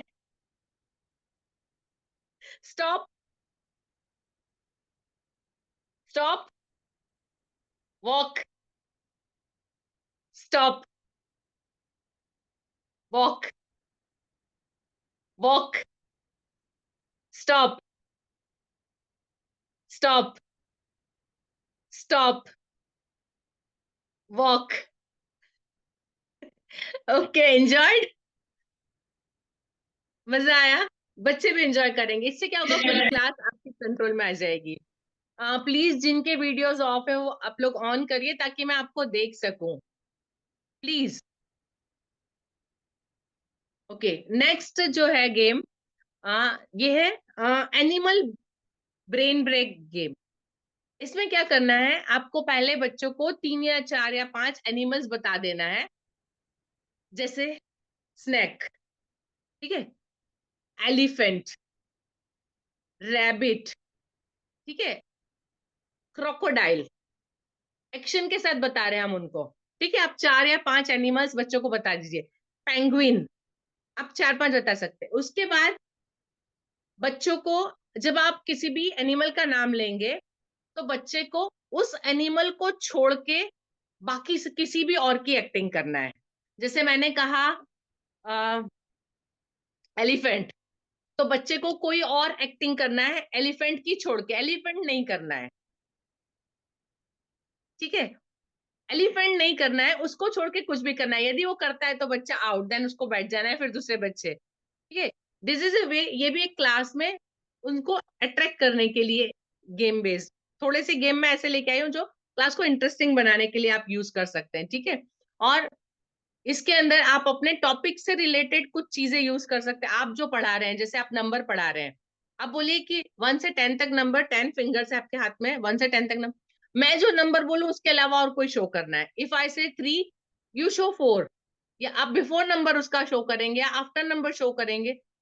बहुत सारे तरीके हो सकते हैं, आप अपने हिसाब से इस गेम को बहुत मोल्ड कर सकते हैं, ठीक है। ये आप यदि ऑड इवन सिखा रहे हैं, तो यदि मैं बोलूं ऑड तो बच्चों को इवन नंबर बताना है, यदि मैं बोलूं इवन तो बच्चों को ऑड नंबर बताना है। It can be in many ways, जितना आप सोच सकते हैं लिमिटलेस है, तो यू कैन मेक एनीथिंग, ठीक है।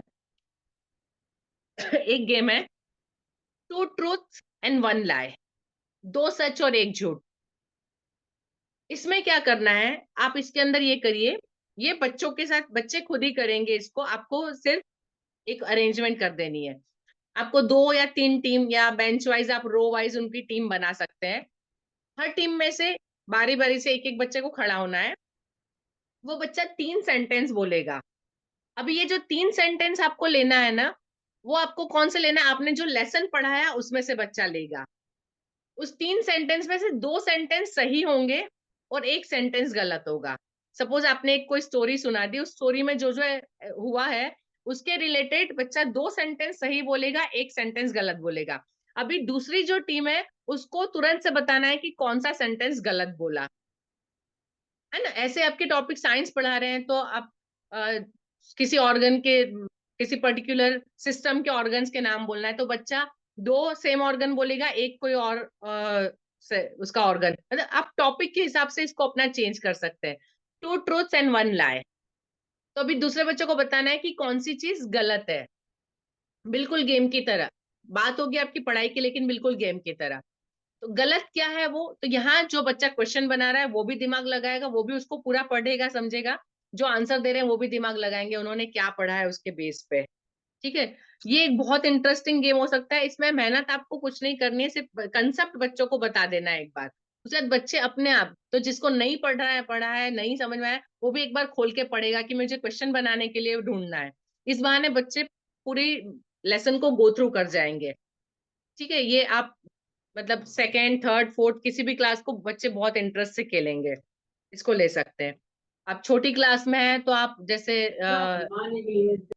ए से एप्पल एंड एरोप्लेन एंड बनाना, तो अभी इसमें से क्या अलग है, ऑड वन आउट जैसा हो सकता है कि बनाना बी से शुरू है, बाकी दोनों ए से शुरू हो रहे हैं।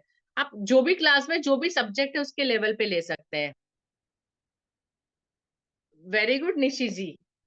निशी जी प्लीज आप अपना वीडियो भी ऑन कर दीजिए, मैं आपको देखना भी चाहूंगी, ठीक है। उसके बाद है नेम गेम। नेम गेम इस तरह से होता है, बच्चों को बताइए कोई एक नेम, पहले अपने नाम से शुरू करवाइए, उसके बाद उससे रिलेटेड, ये थोड़ा सा इंग्लिश लैंग्वेज से थोड़ा सा वो हो जाएगा, उससे रिलेटेड कुछ स्पेसिफिक वर्ड्स बच्चों को बोलना है, ठीक है। हर एक को अपना वो बोलना है। जैसे मैं बोलूं पिनाक्षी इज पावरफुल एंड पोलाइट, ठीक है। मैंने अपनी क्वालिटीज, 2 अपनी क्वालिटीज बताई अपने नाम से मैच होती हुई। ये आजकल सिस्टम मतलब बच्चों के कार्टून वार्टून में और इसमें भी आपको देखने को मिलेगा, ये बहुत चलता है कि जैसा नाम है, इवन पिक्चरों में भी होता है ना, पप्पू पेजर, वो सेम अल्फाबेट से शुरू होते हुए। तो इस तरह से आप बच्चों को थोड़ा सा एनकरेज कर सकते हैं, वो अपनी क्वालिटीज बताए, या आप कोई लेटर दे दे उससे वो किसी का नाम ढूंढे और फिर उससे रिलेटेड 2 क्वालिटीज बताए, ठीक है। तो ये नेम गेम, किसी का नेम और उससे रिलेटेड कुछ भी उसके साथ, कुछ फनी सा हो सकता है, कुछ हो सकता है, छोटी क्लास है या नंबर से रिलेटेड आप ले सकते हैं। So many ways are there for this game. आप इसको क्लास में बहुत अच्छे से, जैसे सनी लव्स स्ट्रॉबेरी, है ना, पिंकी लव्स पंपकिन, आप एक शुरू करिए, बच्चे फिर आगे अपने आप उसको जोड़ते जाएंगे, तो बहुत सारी नई चीजों के नाम लेंगे, बहुत सारे नए उस रिलेशंस बनाएंगे उन चीजों के साथ। इंटरेस्टिंग गेम हो सकता है, आपके अपने सब्जेक्ट के हिसाब से आप इस पे टॉपिक चेंज कर सकते हैं, ठीक है। इसके बाद है शो एंड टेल, दिखाओ और बताओ उसके बारे में, ठीक है। अभी इसके लिए हम ये करते थे, मैं केजी सेक्शन के साथ करती थी, जैसे सपोज ग्रीन डे मुझे रखना है, तो मैं एक दिन पहले बच्चों को बोलती थी कि आपको अपने घर से कोई भी ग्रीन चीज लेकर आनी है, या ग्रीन सब्जी या ग्रीन वेजिटेबल लेके आना है, या कोई ग्रीन चीज, एंड देन उसके बारे में स्कूल में आके सब क्लास के सामने अपनी चीज के बारे में बताना है। वो क्या है, वो क्यों पसंद है आपको, उसका क्या यूज होता है ना। हम लोग ऐसे toys, my toy day specially हम रखते थे बाहर, मतलब बच्चों को बाकायदा हॉल में बिठा के माइक लगा के, देन एवरीबडी, हर वो कोई बच्चा अपना टॉय लेके आएगा, उस टॉय को दिखाएगा, उसको किसने वो टॉय लाके दिया, उसको वो टॉय क्यों पसंद है, वो टॉय किस चीज से बना है, किस कलर का है, ठीक है। वो बच्चा इंफॉर्मेशन, इसकी वजह से बच्चे बहुत सारी बातें, बहुत सारी चीजें सीख जाते हैं। थोड़ा सा उनका अपना खुलता भी है, बोलने की प्रैक्टिस होती है, अपनी बात कैसे सबके सामने रखना, स्टेज फियर कम होता है। बहुत सारी चीजें हम क्लास में जो सिखाते हैं उसको बच्चे इसके साथ इन्वॉल्व कर लेते हैं, उन्होंने जो हमसे सीखा है उस चीज को ऐड कर लेते हैं। बहुत सारी चीजें इसके अंदर इंक्लूड हो जाती है। ये बहुत छोटी छोटी एक्टिविटीज है, हम बहुत इजीली अपने क्लास में कर सकते हैं, लेकिन इसके इम्पैक्ट बहुत अच्छे होते हैं, ठीक है। आ, अभी एक और है, listen and draw.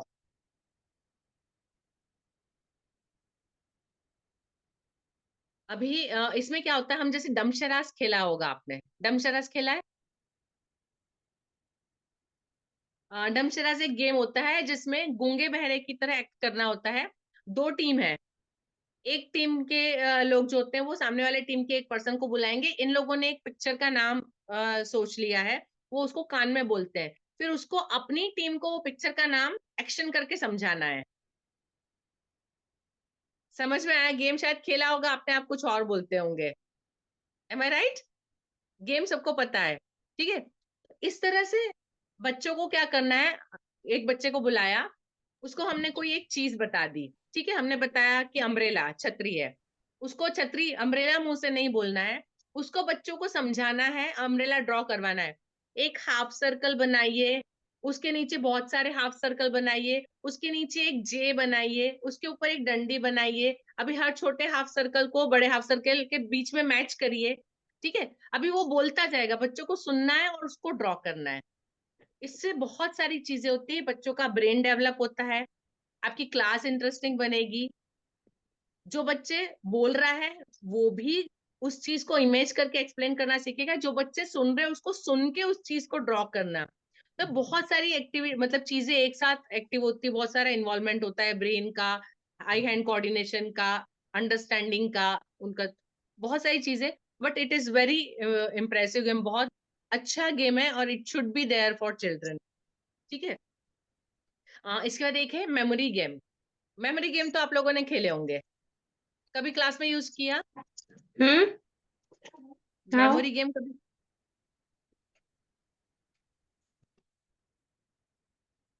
Memory game खेला है, यस और नो?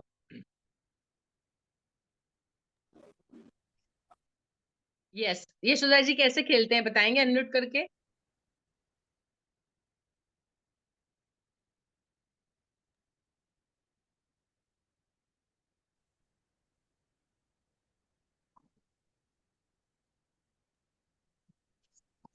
दिखा दो, फिर बाद में उनको बिना देखे फिल करना है। जी, कुछ चीजें दिखा दी उनको, फिर उसको ढक दिया, फिर उनको बिना देखे लिखना है। वेरी गुड, ये एक बहुत सिंपल तरीका है मेमोरी गेम का, ठीक है। अभी क्लास में कभी ऐसा होता है हमारे लिए पॉसिबल नहीं कि इतनी सारी चीजें लेकर जाए, यू कैन डू, आप कोई भी बुक, पिक्चर बुक ले जाओ, उसका कोई एक पेज खोलो, लेट देम सी, उस पे जितने पिक्चर, जितनी चीजें दिख रही, कोई एक पिक्चर में बहुत सारी चीजें हैं, है ना, उनको दिखा दिया कुछ सेकंड्स के लिए, आधी मिनट के लिए, देन उसको बंद कर दी। अभी जितनी चीजें याद रही लिखो, कौन सी चीज कितनी थी वो भी लिखो, यदि पक्षी थे तो कितने थे, यदि उसमें डॉग थे तो कितने थे, उसमें पेड़ कितने थे, यदि गिनती कर सकते हैं उसको तो let them right accordingly that, ठीक है। इसके अलावा एक और तरीका है, बहुत सारे मेमोरी गेम के तरीके हैं। एक जो हम साइकोलॉजिकल टेस्ट के अंदर मेमोरी गेम करते हैं ना, उसके अंदर क्या करते हैं, बिल्कुल यूजलेस स्पेलिंग्स होते हैं। यूजलेस स्पेलिंग्स में 3 लेटर वर्ड्स होते हैं, जैसे POY, ठीक है, एंड XOT, जिसका कोई वर्ड नहीं बनता है, इस तरह के कॉम्बिनेशंस होते हैं। इस कॉम्बिनेशंस में क्या होता है, they have to use again and again. आपने 3 या 4 ऐसे कुछ ऑड कॉम्बिनेशंस उनको दिए, उनको वो याद रखना है, फिर आपको छुपा देना है, देन उनको फिर से वही रिट्राइव करना है कि क्या था वहां पे। ठीक है, मतलब बिना किसी उसके कोई स्पेलिंग नहीं बनना चाहिए, इस तरह से ऑड अजीब से स्पेलिंग वर्ड्स के ग्रुप्स होते हैं। तो वो मेमोराइजेशन कितना, क्योंकि जब स्पेलिंग होते तो हम उसको रट लेते हैं, लेकिन मेमोराइजेशन के टेस्ट कब होगा, जब यूजलेस स्पेलिंग आएंगे तो मेमोराइजेशन का टेस्ट होता है। तो इस तरीके से आप 5 या 7 ऐसे कुछ ऑड लिख दिए बोर्ड पे, लेट देम रीड, देन उसको रब कर दो। यदि पिक्चर मेमोरी किसी की अच्छी है तो वो जैसे इट इज जैसा देखा था, यदि किसी ने पढ़ के याद रखा है तो वो, तो मेमोरी का टेस्ट उनका इस तरीके से हो सकता है। ठीक है, एक और तरीका है कि जैसे क्लास में एक बच्चा खड़ा हुआ, उसने अपनी तरफ से कोई भी एक चीज का नाम लिया। ठीक है, सपोज मैंने बोला पिज्जा, दूसरा बच्चा खड़ा हुआ वो बोलता है पकौड़ी, तीसरा बच्चा खड़ा हुआ बोलता है रोज। तो पहला बच्चा जिसने पिज्जा बोला, तो दूसरे बच्चे को क्या करना है, पिज्जा बोलना है, फिर अपनी तरफ से पकौड़ी यूज करना है, पिज्जा पकौड़ी। फिर जो तीसरा बच्चा बोलेगा वो बोलेगा पिज्जा पकौड़ी रोज, है ना। फिर चौथा बोलेगा पिज्जा पकौड़ी रोज बॉम्बे। कोई भी वर्ड ऐसे ही अपनी तरफ से ऐड करना है, लेकिन उसके पहले जितनों ने बोला उन सबको याद रखना है, वो सारे रिपीट करना है, देन अपना वर्ड। अभी यहाँ पे ये मैंने आपको एक एग्जांपल दिया, कुछ भी नाम लिए। आप जब पढ़ाने के लिए कर रहे हैं तो आप अपने चैप्टर से रिलेटेड चीजें बच्चों से बोल सकते हैं कि आप इनमें से कुछ चीजें रेंडमली बच्चे लेंगे, भाई इस चैप्टर में से आप वॉट एवर साइंस पढ़ा रहे हैं, आप एसएस पढ़ा रहे हैं, आप कोई भी चीज पढ़ा रहे हैं उससे रिलेटेड बच्चे, आप फ्रूट्स पढ़ा रहे हैं, वेजिटेबल्स पढ़ा रहे हैं, तो एक फ्रूट्स और वेजिटेबल्स का हम खेलेंगे। तो एक बच्चा बोलता है बनाना, दूसरा बोलता है टोमेटो, तो banana and tomato, then let it go on, कितने याद रखते हैं उनके लेवल के हिसाब से। इट इज इंटरेस्टिंग बच्चे, इससे क्या होता है, बच्चे कॉन्सेंट्रेट करना सीखते हैं, एक ही चीज पे बहुत लंबे टाइम तक कॉन्सेंट्रेट करना कैसे करना, दे विल लर्न विद दिस। ठीक है, देन एक है टेलीफोन। ये टेलीफोन तो शायद आप सबने देखा होगा, बहुत सारा, बहुत कॉमन है। एक लाइन में सबको खड़ा कर दिया जाता है, देन पहले वाले को कान में कुछ बोला जाता है, दूसरे वाले को, वो फिर पहला वाला दूसरे को सुनाएगा, दूसरा तीसरे को, तीसरा चौथे को, लास्ट वाला फिर लाउडली बोलेगा। तो वो जो बात शुरू हुई थी वो आखिरी तक क्या उसकी कंडीशन हो जाती है। खेला है ये, देखा होगा गेम, यस और नो, है ना। एक्शन वाला भी एक होता है, ऐसे जेस्चर वाले, एक एक्शन करके वो सारे उल्टे खड़े होते हैं, फिर उसको दिखाते हैं कुछ एक्शन, फिर वो टर्न होके फिर दूसरे को एक्शन दिखाता है। ये इसी तरह से हम क्लास में, आप बेंच थ्रू जहां बैठे वो उसको उसके बाजू वाले को बोलने दो, उसको पीछे वाले को, लेट द थिंग कम। तो बच्चे कितना मेमोराइज करते हैं, कितना सुनते हैं, उसको कितना कॉम्प्रिहेंड करते हैं, उसको वापस रिट्राइव कैसे करते हैं, ये कैपेबिलिटी बढ़ती है।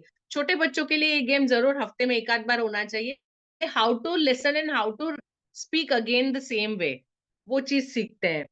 तो ये एक टेलीफोन गेम बड़ा अच्छा हो सकता है ये। ठीक है,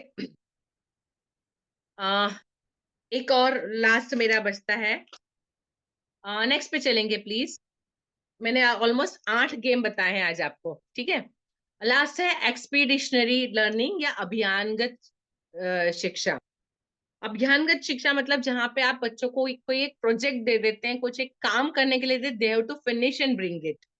ठीक है, बहुत सिंपल चीजें हो सकती है, जैसे थर्ड स्टैंडर्ड में लीटर, जैसे सेकंड में जग्स एंड मग्स आया है ना, तो आप एक उनको इन्फॉर्मेशन सिंपल लीटर मिलीलीटर हम सिखा रहे हैं, ग्राम किलोग्राम सिखा रहे हैं। Let them ask their parents, mummy से पूछ के आओ कि हम हफ्ते में कितनी सब्जी यूज करते हैं, हम आलू कितना लाते हैं, हम टमाटर कितना लाते हैं, हम गोभी कितनी लाते हैं, कौन सी सब्जियां लाते हैं, कितने किलोग्राम लाते हैं। यदि हम घर में 4 लोग हैं तो हमको एक बार में कितनी गोभी लगती है, एक बार में कितना टमाटर लगता है। They will write kilogram gram, है ना। लेट देम सर्च आउट, उनको बोले अपने पेरेंट्स के साथ जाइए अब नेक्स्ट टाइम सब्जी लेने, मम्मी कितना खरीदते हैं आप उसको नोट करिए, कितने रुपीज में खरीदते हैं आप, रुपीज पैसे सिखाते हैं थर्ड स्टैंडर्ड फोर्थ स्टैंडर्ड को, रुपीज पैसे। तो आप खरीदने गए थे मम्मी के साथ सब्जी, सब्जी मम्मी ने 70 रुपए की खरीदी, मम्मी ने 100 का नोट दिया, कितना वापस। लेट देम फाइंड आउट, मतलब वो सारी चीज की हम विजिट विथ मम्मा टू सब्जी वाला। ठीक है, लेट देम फाइंड आउट कि हम गए थे, मम्मी ने इतनी चीजें खरीदी, इतने का बिल हुआ, इतना रुपया दिया। इनको प्रोजेक्ट दीजिए, let them find out themself. Routine life में दूध खरीदने जाते हैं, कितना खरीदा, कितने लीटर, घर में दी रोज के कितना दूध आता है। यदि आप किसी स्पेशल डे पे जा रहे, कोई घर में आया है, कुछ खीर बनानी है, तब आपको कितना दूध लगेगा, कितने लीटर लाएंगे, यदि आपको 5 लीटर चाहिए और हाफ लीटर की थैली मिलती तो कितनी लाएंगे। बहुत सारे ऐसे प्रोजेक्ट हो सकते हैं जो आप बच्चे को रेगुलर बेस पे दे सकते हैं। ठीक है, A to Z सिखा रहे, सपोज आप नर्सरी जूनियर को आपने वाइस आज सिखाया, एल सिखाया, बच्चे को बोलिए एल से आपके घर में कितनी चीजें दिखती है, कल उसके सारे नाम लर्न करके लाना।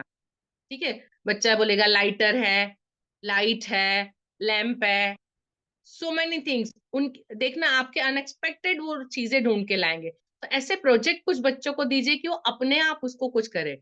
इसके अलावा हम स्कूल से जितना पॉसिबल हो सकता है विजिट बाहर तो ले ही जाते हैं, है ना।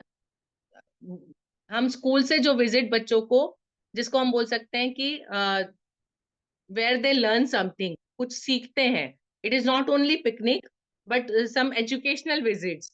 जब हम वो करते हैं तब उनकी नोट बच्चे वगैरह करें, तो वो एक बहुत अच्छा चांस होता है बच्चों के लिए कुछ सीखने का। I don't want to discuss क्योंकि आप ये सब चीज पूरी जानते हैं।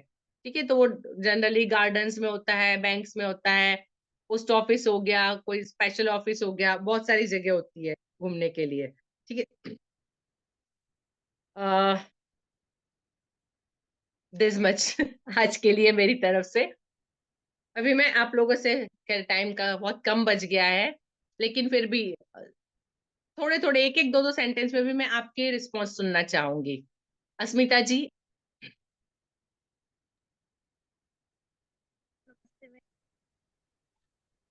जी मैम, मुझे मतलब कि जो आपने गेम बताया मुझे वो बहुत अच्छी लगे। एक तो अपन को बच्चों को एक्टिविटी, जी और एक जैसे कि आपने बताया कि सेंटेंस 2-3 बना के बच्चों को 3 वर्ड मतलब 3 वाक्य बोलने अपन को उसमें से एक गलत बताना, ये वाला भी बहुत अच्छा लगा। और TLM वाला हम लोग यूज करते ही हैं। जी और जो अच्छे बच्चे हैं तो उनके पास बिठाना, कमजोर बच्चों को जो नहीं बनता तो एक दूसरे से डिस्कस करना। जी जी, थैंक यू अस्मिता जी। आपके साथ कल्याणी जी भी है? तो मैम वो दूर है हमसे, पहले कोई थी बात ऐड, नहीं, आपके इसमें नाम साथ में लिखा है इसलिए मैंने पूछा। पहले ऐड जी थी फिर वो दूसरी जगह चली गई। कोई बात नहीं। सविता जी।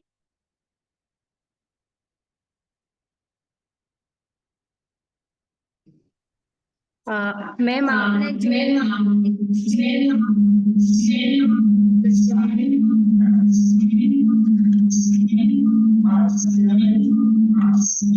दूसरे डिवाइस को थोड़ा सा दूर कर दीजिए खाली।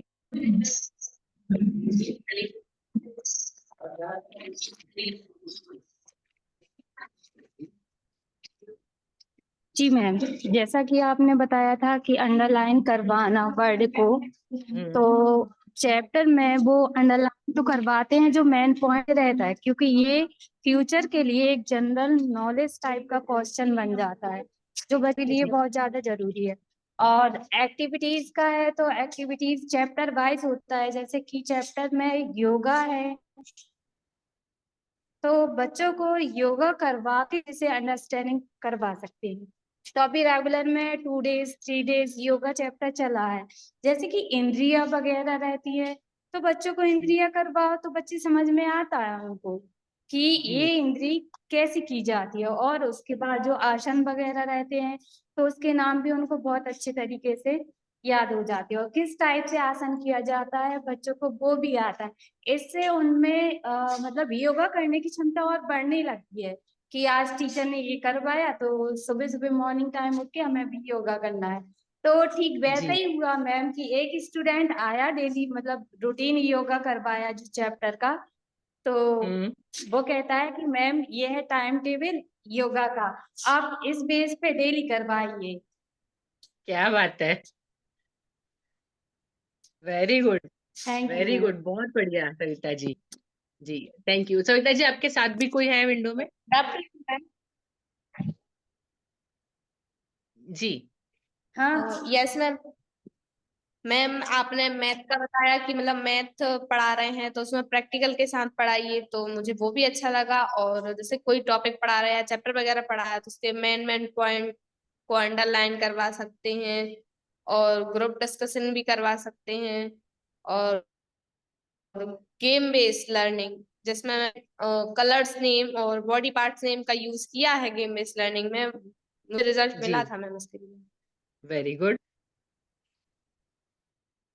जी बहुत बढ़िया, धन्यवाद। नेक्स्ट रेवती जी।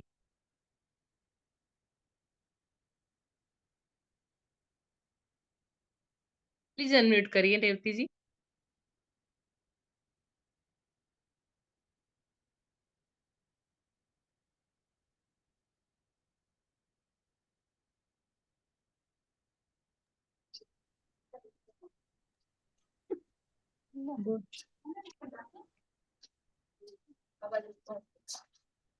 देव आप पहुंचेगी।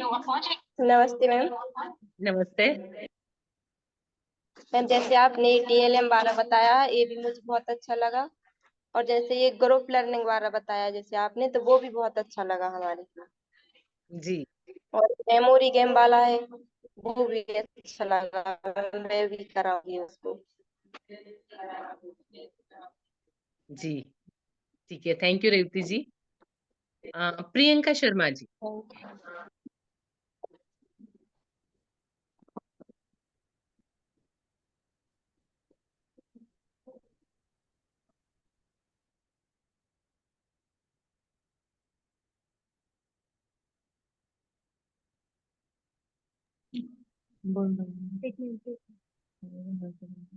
नमस्ते मैम। नमस्ते। मैम वो आपका जो अभियानगत शिक्षण है वो बहुत अच्छा लगा, और हम मतलब परिभाषाएं भी करवा के सिखाते हैं। जैसे हमें हम हिंदी पढ़ाते हैं तो परिभाषा में मतलब संज्ञा की परिभाषा, विशेषण की परिभाषा, सर्वनाम की, विलोम शब्द की, इन सब की मतलब बच्चों को एक्टिविटी द्वारा बताते हैं। जैसे कि संज्ञा नाम होते हैं तो उन्हें संज्ञा कहते हैं, ऐसे। ठीक है। और मतलब विलोम शब्द जैसे उल्टा किसी भी चीज का पर्यायवाची शब्द, जैसे एक शब्द के बहुत सारे नाम हो तो उसे पर्यायवाची शब्द कहते हैं। ऐसे तो बच्चों को सारी परिभाषाएं याद हो जाती हैं, और पूछो जी तो सारी बनती हैं। बढ़िया। जी थैंक यू। सुनीला डांगी जी भी आपके साथ है। नमस्ते मैम। नमस्ते। मैम जैसे आपने बताया ना कि ये डायग्राम के थ्रू, तो मैम पहले से ही मैं ऑलरेडी मतलब डायग्राम के थ्रू बताती हूँ साइंस में बच्चों को। और जैसे जी जो एक्टिविटी वगैरह होती है जैसे उसमें रिप्रोडक्शन के बारे में, प्लांट वगैरह के, तो जो हम्म। फ्लावर वगैरह के पार्ट होते हैं तो मैं उसको फ्लावर के थ्रू बताती हूँ लेके। जी और मैम जो आपने लेसन प्लान वगैरह का बताया ना, तो मैं एक दिन, देखो वैसा वीकली तो बनता है हम लोग के यहाँ, लेकिन एक दिन पहले मैं जो चैप्टर पढ़ाना पड़ता है ना, तो उसका भी मैं एक दिन पहले देख के आती हूँ क्या क्या पढ़ाना है बच्चों को, कैसे करवाना है। जी और मैम ये गेम वगैरह जो आपने बताया, अब मैं उसके थ्रू थोड़ा साइंस में देखूंगी, कुछ अगर ऐसा टॉपिक होगा तो हम जरूर करवाएंगे मैम बच्चों को। जी thank you. Thank you Sunila ji. Kanchan Chaurasia ji. जी मैम। जी मैम, आपके वैसे तो गेम सारे अच्छे लगे बताने के लिए मैम। जो आपने काउंट करके बताया कि बच्चों को घर से काउंट कर कर आना है, कितनी घर में क्या चीज़ है, तो मैम इससे अपन एक ऐड भी कर सकते हैं कि बच्चों को बोलना है कि ऐड करके आना, कितने हुए, कितनी स्पून है, कितने ग्लास हैं। तो जी मैम इसमें KG2 के बच्चों के लिए ऐड करना भी मतलब बहुत जल्दी सीख सकते हैं इसमें। जी और बिल्कुल। सारे गेम बहुत अच्छे लगे मैम। नए नए गेम थे जो मैम पहली बार सुनने को मिले और सीखने को मिले। और मैम जी जैसा कि चेंजेस इस बार मैंने मतलब मीटिंग, आपने मीटिंग की थी उसके बाद मैंने ऐसा करा कि जो एक्टिव बच्चे थे जो अपना जल्दी से वर्क करके जो मस्ती करने लगते थे, अपन उनके लिए दूसरा भी वर्क दो वो भी फिनिश कर लेते थे, कि अपन वो उस बच्चों पर पूरा ही नहीं करा पाते थे और फिर से मस्ती करने लगते थे। तो हम्म। मैंने जैसे एक वीक और एक टैलेंटेड को बिठाला, और मैंने उससे बोला कि जो चीज़ मैंने समझाई है वो अपने बाजू वाले को समझाओगे तुम। और कभी-कभी ऐसा होता है कि जो पढ़ाया हुआ टीचर का समझ में नहीं आता, जो फ्रेंड का आ जाता है। तो जी मैंने बिल्कुल। बोला कि तुम्हें ये मतलब उसको समझाना है कि जो मैंने आपको समझाया, जो तुम्हें समझ में आया है वो उसको समझाओगी। और जो बच्चे जी राइटिंग वर्क नहीं करते थे, बिल्कुल भी नहीं लिखते थे, एक लाइन भी नहीं लिखते थे, तो मैंने ये बोला बेटा तुम लिखो, जब उसका हो जाएगा तो वो तुम्हारा करेगा। तो इससे क्या हुआ, बच्चे ने 1 लाइन लिखना स्टार्ट किया, 2 लाइन स्टार्ट किया, 3 लाइन लिखी। जब तक उसका पूरा हो गया तो फिर क्लास वर्क उसने करा। तो इससे क्या हुआ, उसको लिखने की भी थोड़ी-थोड़ी प्रैक्टिस होने लगी। अब वो करीब ये रहता है कि आधा पेज वो खुद लिख लेता है और आधा रहता है तो क्या बोल बात देते हैं आप लिख दो। बहुत बढ़िया कंचन जी। आया मैम इस ऐसा करने में, जो बहुत ही वीक बच्चे थे तो उनका लेवल थोड़ा सा उठ गया है इस टाइप के। ओके जी, थैंक यू कंचन जी। जितेंद्र राजपूत जी।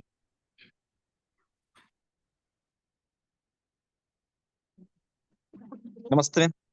नमस्ते।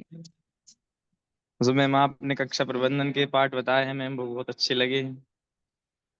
लेआउट बताया मैम, जैसे क्लास में जाने से पहले अपना लेसन प्लान जो है तैयार रहना चाहिए, जिससे बच्चों के पूरे डाउट हम क्लियर कर सकें और अच्छे से उनको अपन एक्सप्लेन कर सकें। और वीकली और मंथली प्लान भी हमारे रेडी होनी चाहिए, और किसको कब कैसे पढ़ाना है। जी मैम आपने डिस्ग्राफिया बताया था, जिसमें बच्चा जी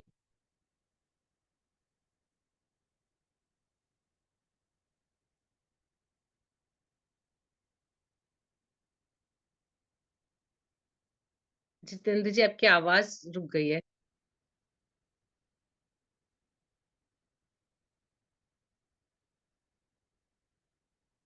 शायद टेक्निकल इशू लगता है उनका। दुर्गा लोधी जी।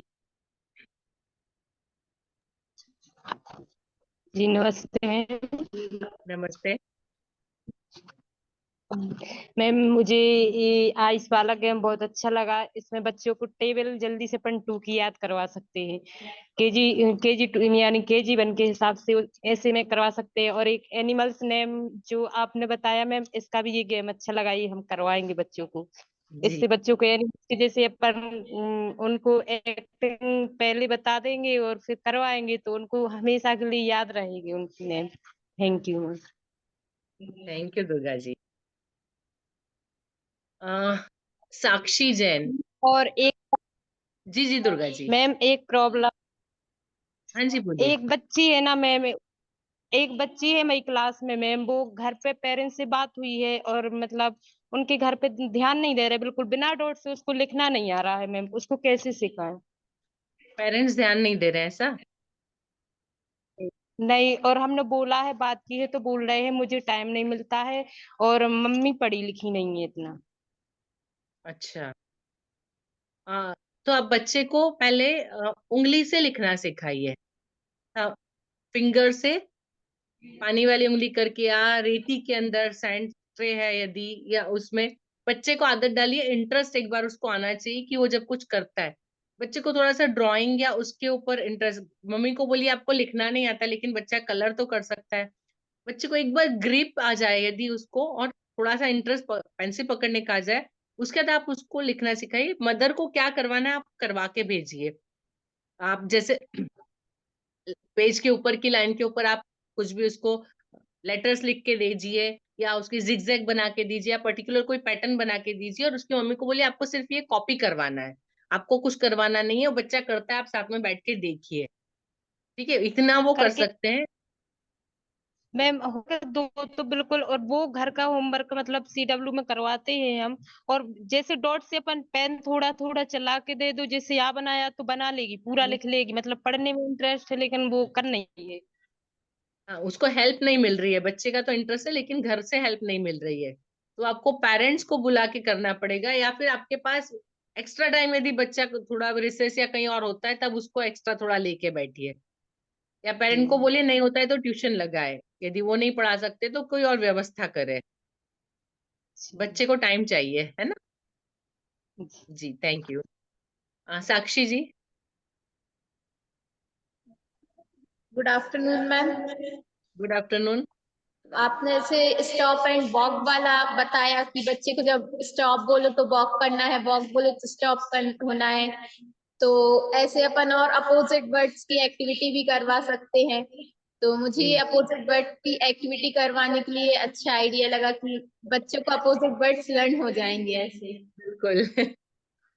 Thank you ma'am. Very good, thank you. Yashoda जी।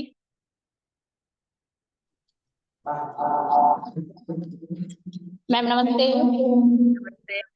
आवाज आ रही है मैम? जी जी।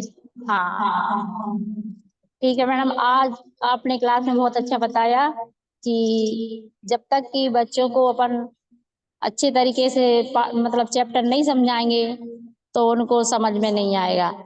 इसलिए बच्चों को 1 या 2 बार चैप्टर समझाना है एवं जो कुछ खास शब्द रहते हैं उन पे अंडरलाइन करवाना है ताकि वो बच्चों को याद हो जाए और उनका अर्थ उनको पता चल जाए।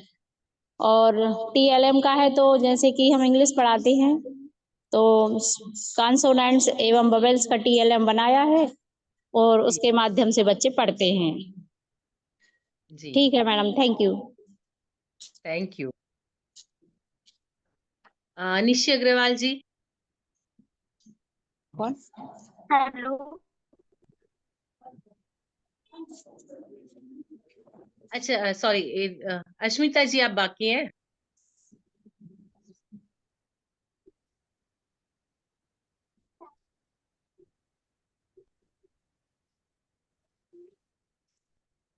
जी बोलिए।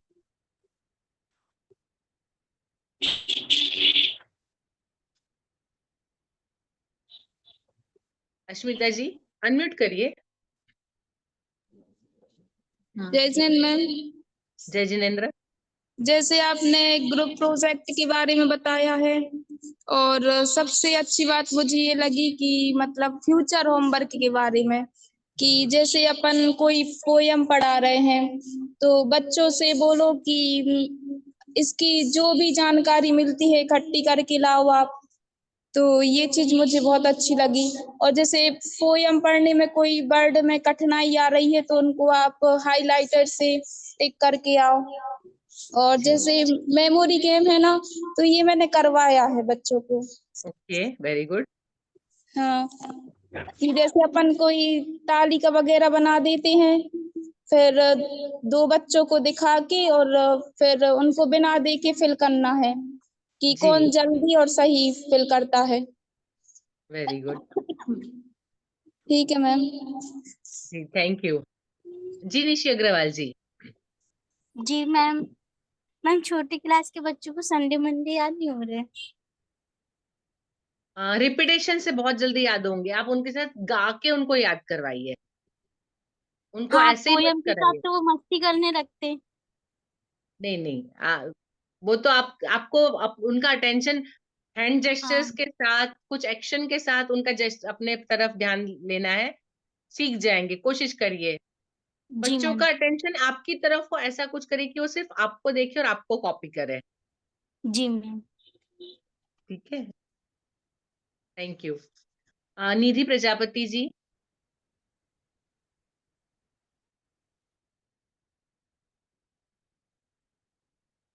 मनोज गुरु जी। हाँ जी Nidhi ji. Good afternoon. Good afternoon. आपको ट्रूथ और लाइक की तरह पढ़ाने का तरीका बेस्ट लगा और मैम ग्रुप लर्निंग में लर्न कराना और एक्टिविटीज के साथ पढ़ाना वाला तरीका ही बेस्ट लगा। और भी गेम्स के साथ पढ़ाने में TML वगैरह हैं उससे पढ़ाने में। तो थैंक यू मैम। जी thank you Nidhi ji. Manoj Guru ji.